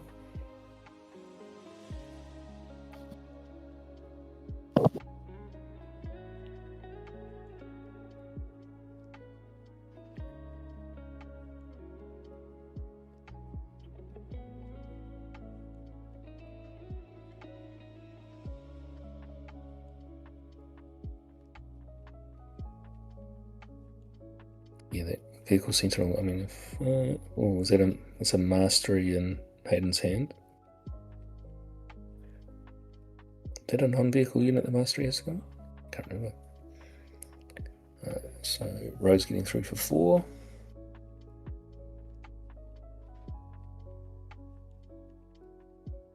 It's a close one. Ooh. Moral authority. Well played, sir. Well played. Maybe it's just the Wellington scene that just like that card. Sorry, just dip out again. Is that moral authority? Yep, sure was. Oi, the Mandalorian. So did he have to pay? Oh, he's a splash base. No. Oh yeah, no, sorry, it was the other side that used it. Yeah. Yeah, so he plays 5, and then exhausts 2 ground units, so that's handy. Oh, is that a targeting computer? That is the targeting computer. Nice. Oh, like he's got an S. Yeah, cool. It's a that dirty was Fraser trick. Missing from the blue variant. Yeah, so he's going now do it twice. Oof.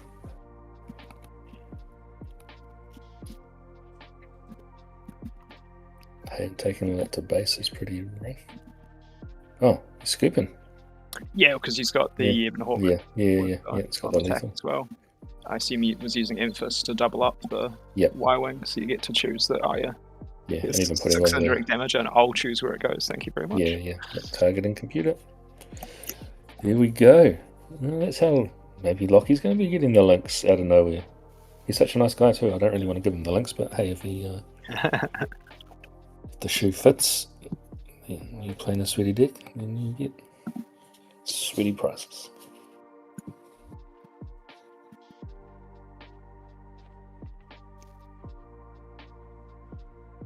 Yes, I think Lockie's just finished uni as well. So one of the younger generation in the SWU army, I guess. Nice. I don't think Hayden's got a sideboard either, because he literally just tried to fit everything he could into the Rose deck after rotating out a whole bunch of cards. So, and yeah, considering he's done all right going 3-1 today.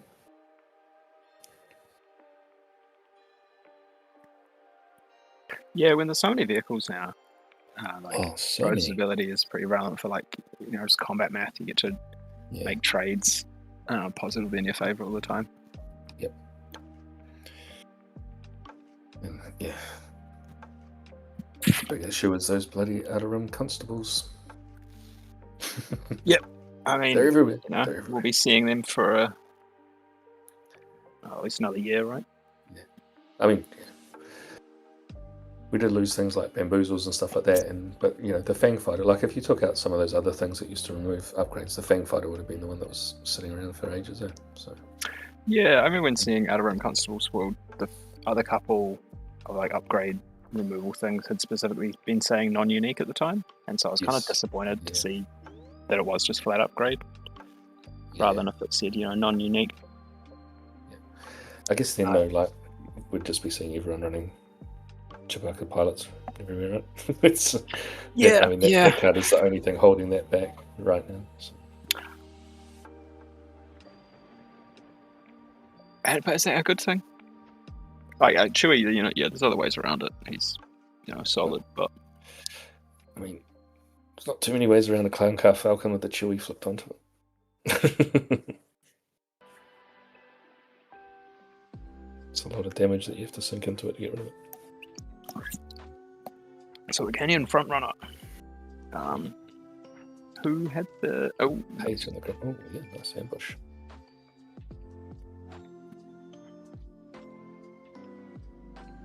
yeah, the Canyon front runner good when you've got the initiative, and it's... Yeah, not so good when you do. It kind of just puts a target on itself. You don't, but... I mean, you can tell someone's quite confident with their deck and their plays when they put a pilot on the ground. Yeah. When they don't necessarily have to.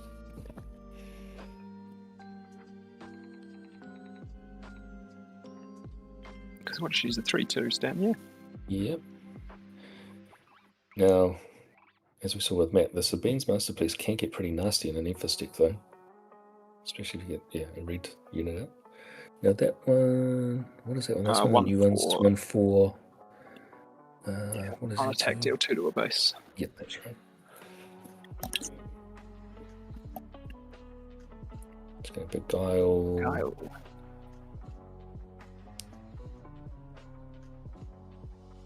Would that be sending back the Masterpiece? It's our friend Seb again. And aggressive negotiations. Yeah, especially as soon as you see the Han, right? You're like, oh, I don't want to pilot on a Sabine with a red unit out.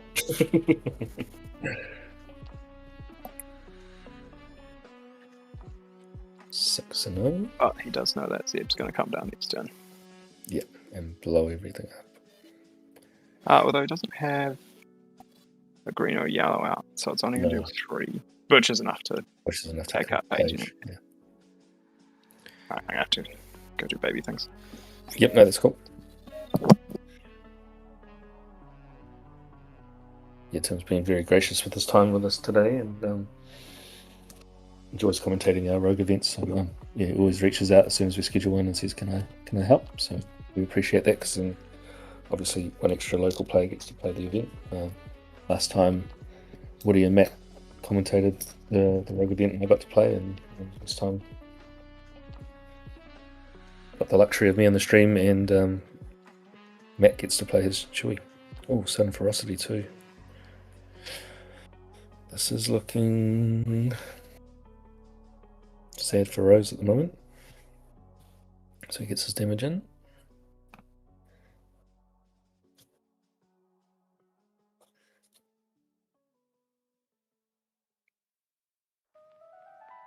And Hayden's got a Falcon of his own. It's going to do that damage to base. Oops, sorry.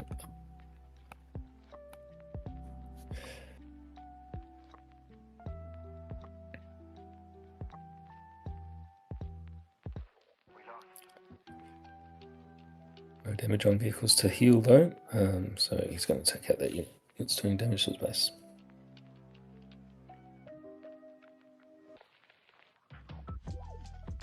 Lockie's going to claim, and we're definitely going to see some more Enfys double on attack shenanigans.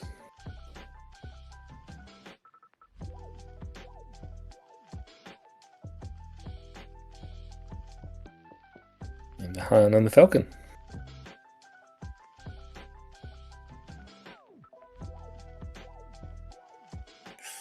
It's another Sudden Ferocity. Still got the Sabine, and we've got the aggressive negotiations. Be interesting to see whether Lockie resources or holds a card. I feel like playing the Sudden Ferocity and then aggressive negotiations could be pretty crazy this turn.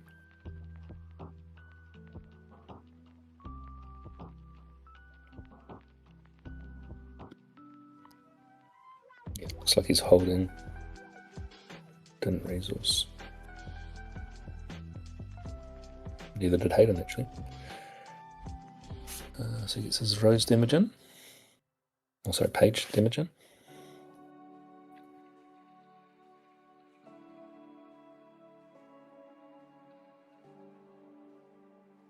And here's the aggressive negotiations.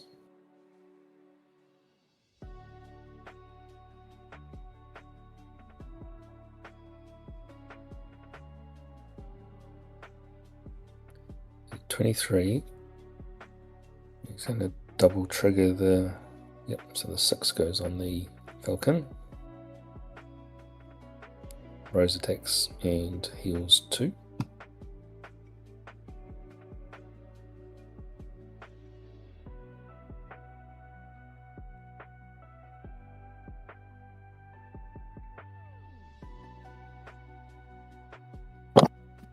Wait, I'm back. Catch me up. You had the aggressive negotiations on the Y-Wing to do 10 damage or something plus the indirect, which Hayden took to his base, and now he's used Rose to attack base for 4 and heal 2 off that Falcon with the Harn on it. So, yeah, did the whole, you have 10 damage on your base, now you got 23 damage on your base, or whatever. Yeah. And we've got a sudden ferocity on him. Enfys. Yeah, and he's got another one in his hand too that he held, didn't resource to keep the. Oh, there's the targeting computer for the next turn. Ooh. R2 is going to give that an extra buff. Lockie's going to claim now, I think. Oh, it's got the Rose to go on. Jesus. This is Rose's versions of aggressive negotiations. How much is that? That's got to be close. 3, 4, 5, 6, 7, 8. Plus another 9, 1. 11, 12. Gonna take a lot of counting. Is that 14? He got him. He did. I can hear it through the wall. Lockie just went, wow, that's 14. Is it 14? Well, no, it doesn't need to be 14. It only needs to be 11, doesn't it? Oh, because it's not 30 bases. Yeah. Yeah. So, there you go. They've both got appendages to swing at each other. Yeah, I see your aggressive negotiations and raising 3 pilots. And a clown car. There we go. Didn't see that one coming. I thought Hayden was in real trouble after that last one, but that's what happens when you play Rose for like 4 sets. Yeah. Is what he found out at the PQ. I sure did. I've not gone back and watched that game, but I'm sure I messed up. And Hayden's such a nice Definitely dude as well. Like, he's just one of those really super nice human beings. So it's so cool to, he persisted with that leader, and then he finally got some cards and off he went.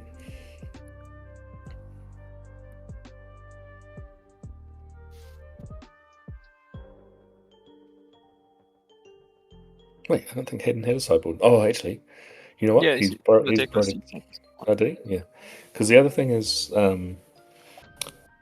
we got? I should check Rose. Can't remember if we've got it lined up or not. But on the overlay there, I've got it back and working. The new Rose Tico this set, right? Like, if you control a non-unique unit, this player enters ready. 5 damage is can be pretty sneaky after a claim as well. So I know he's borrowed a couple of those. Can't have too many roses in a Rose deck. Yeah, he's got the fin on the side. We've got a playable fin. Yeah. Finally. It's only taken 7 sets. I mean, you could. And not just a playable fin, like in limited, that thing's a bomb. Yeah, that is true. Yeah. I've drafted yellow once, twice. I drafted yellow once, and I had like 7 ambush units. Yep. At the 5-6 cost, so it was just like it's interesting, right? Because like, nuts. Totally agree. Like, the Finn unit, this one is cool, but like, you look on the villainy side, and you had Deirdre last set, right? Yeah. The ambush green villainy one, and because what she did, you'd ambush and then make a spy. Yeah. And it's like, they never really saw play. It's like similar, but different. Yeah, the Finn is cool. I haven't yet managed to ambush him without a non-unique unit out, though. I did it with the Sentinel droid, the 2-1 shielded. Oh, and then guess what? Okay. Have more shields. Have more shields. Yeah. It's like a fill and stew thing to do. Just chuck 500 shields on one unit with Luke.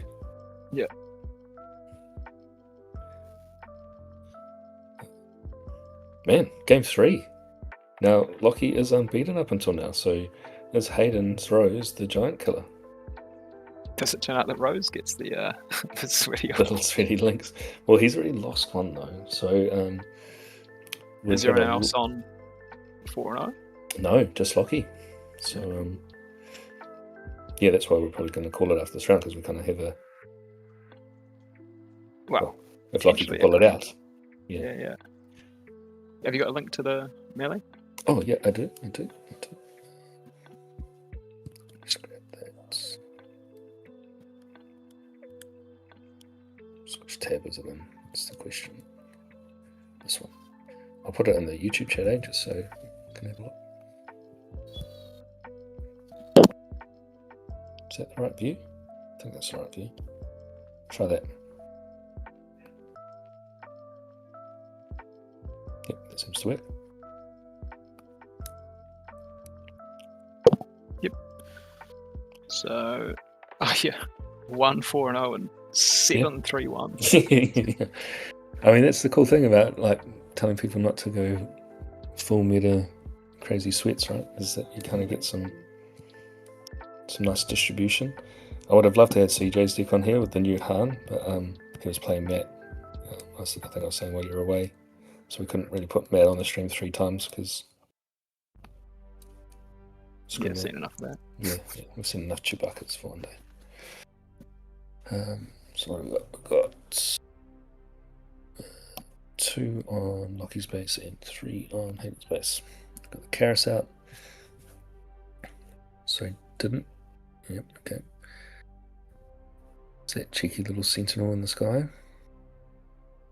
Oh, it's just the 1-4 in it. Mm-hmm. The not quite. Is it Kevin something or other? No. Defense Fleet X-Wing. Yeah, that's the one. 6. Yeah, the bit of a downgrade from the Concord Dawn Interceptor. Yep. I'm guessing, like in the Rose deck, though, you kind of bank on getting a pilot on there and just healing damage off and making it a wall. Yeah, the 4 health is probably enough. Oh, Kanan. There we go. Yes, he's got the splash for either the Kanan or the Zeb. Yep. Yeah. May return a non-linear unit.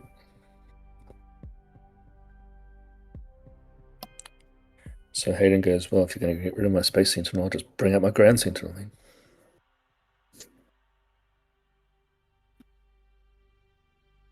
And knowing Hayden, he will definitely have a page in his hand. Is he a light maker?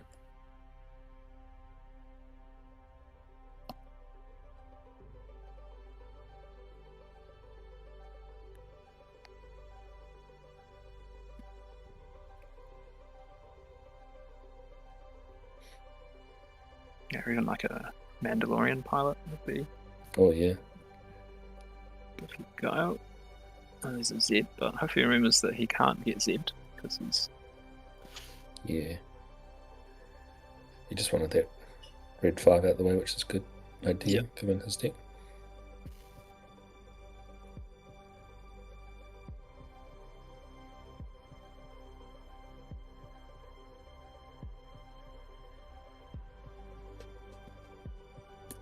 What orders did we see in Lockie's hand? I wasn't quite paying attention. I saw there was a tactical heavy bomber.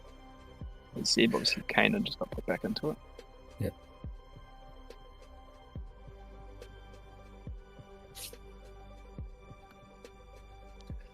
Yeah, so Hayden will have to be on the lookout for the...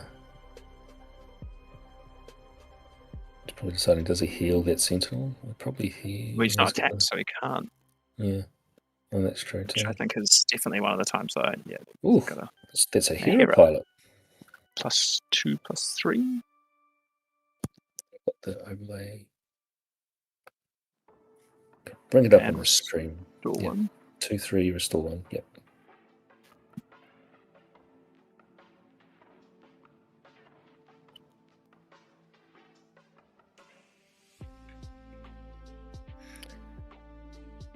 Eight.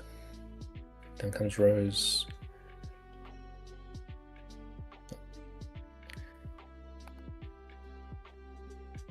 So it's Hayden just swinging in for 2. Yeah, so for 2 Deploy, first, and then deploy. both leaders. Yep. 3 and 4. Just leaders on base. Lockie's still got all his resources. We're going to see that. Yeah, tactical. Yeah, yeah. Oof. But he's got a targeting computer, making Fraser proud on stream. That looks like it to be the back card in his hand, so yeah. Okay. And then targeting computer and with Enfys, so hey, here's Yeah, that's going to be... swing for 4, and then here's Is it 8 gonna- indirect. I'll choose where it all goes. Yeah, has he got an aggressive to go? Ooh, there's our little buddy Sentinel back though. So because of the indirect, it's not too bad. You're gonna, if you Rose is pretty tanky, has 6 health.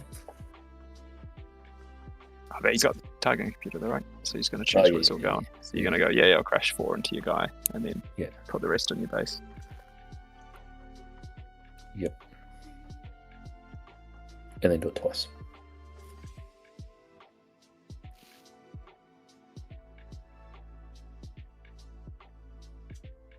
Bet Hayden's wishing he had that beguiled now. Yeah. Maybe he's got another one. No, I don't think I saw one in his hand. Where's the 3 off? I remember we were talking, he'd only just put Waylay into his deck at the PQ after not having Enphages. I was like, yeah, man, Waylay has to be in here. It wrecked me. Bouncy, bouncy.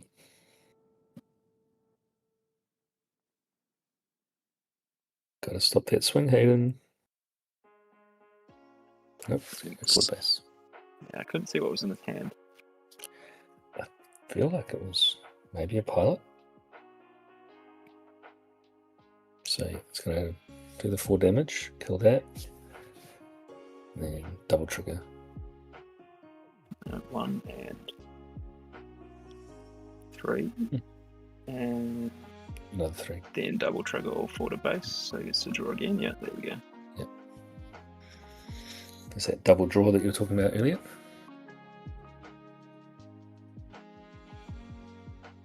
It's Hayden's other secret weapon, that little 2-drop with grit. I mean, yeah, page on that. Put an experience, deal the damage. I think, Hayden's tapping that like, fuck, I'm in trouble. Oh, yep, he's called it, I think. Yeah, I mean, if he can't deal with the Yeah, there we go. Lockie just going, look how much more I can buff it. There we go. Nice one, boys. So Lockie remains unbeaten. That's cool. It's going to get a neck bar and a candle links.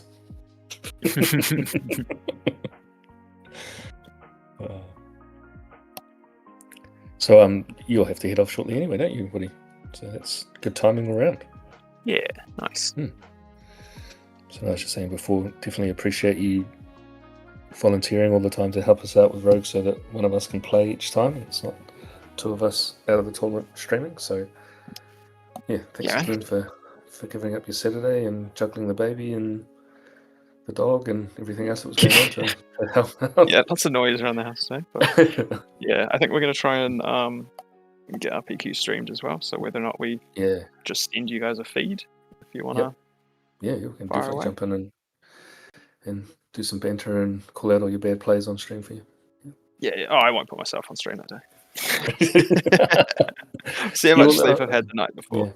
Yeah. I mean, that's what we do here, right? Like, we do ask people like, if they don't want to be on stream. There is a couple of players that aren't so keen on that, and there's some people are a bit superstitious about, oh shit, I've done it on a top cut before and I lost, so I don't want to be on a stream on top cut and things. So that's all good. But yeah, man, just let us know, and of course we're happy to help as much as we can within the confines of a fuel crisis. Yeah, I don't think it costs any fuel to send a camera feed, right? No, not at all. And like I said, we can help you set that up. We're getting pretty good at it now. The Video Ninja feed is awesome. Nice. No lag, as you've seen. So. Yep. Yeah, it's really good. Awesome, man. Well, hey, enjoy your evening and helping out your mate at his restaurant. You don't want to plug the restaurant for people? Yeah, Pasta. Open on Thursday. Nice. See the guys that I'm working for doing like the ops manager stuff, just turning all the analog things digital. Yeah. And he SOS'd me yesterday being like, we're getting slammed, can you come jump on the bar tonight? Nice. So if you're in Christchurch and you like pasta, come to Pasta. Yeah, you always got to. And if you do go, please ask them if they do sandwiches, because I've had so many people asking if they serve sandwiches, because apparently they can't read the sign that says pasta, and it's kind of turned into a joke. And the more people that ask, the funnier it is. Come from? Yeah, that is funny and very weird. But I guess Christchurch, you've got to expect that. just people just stupid. Oh man. Yeah. Okay. Awesome, man. Right. Hey, thanks again, Woody, for helping us out, and thanks for everyone for tuning in and keeping an eye on our community event. Much appreciated. I'm sure we'll get the whole like and subscribe thing going, and we'll share the link and all the rest of it. But it's been a great day, and like I said, having so many new players here is what we wanted out of this one. So it's really cool to see that. And we'll go give them some prizes and some booby prizes to those sweetie boys, and we'll go from there. Okay, have fun. Awesome. Catch you Thanks, later. Woody. Have a good one, Matt. Thanks, team.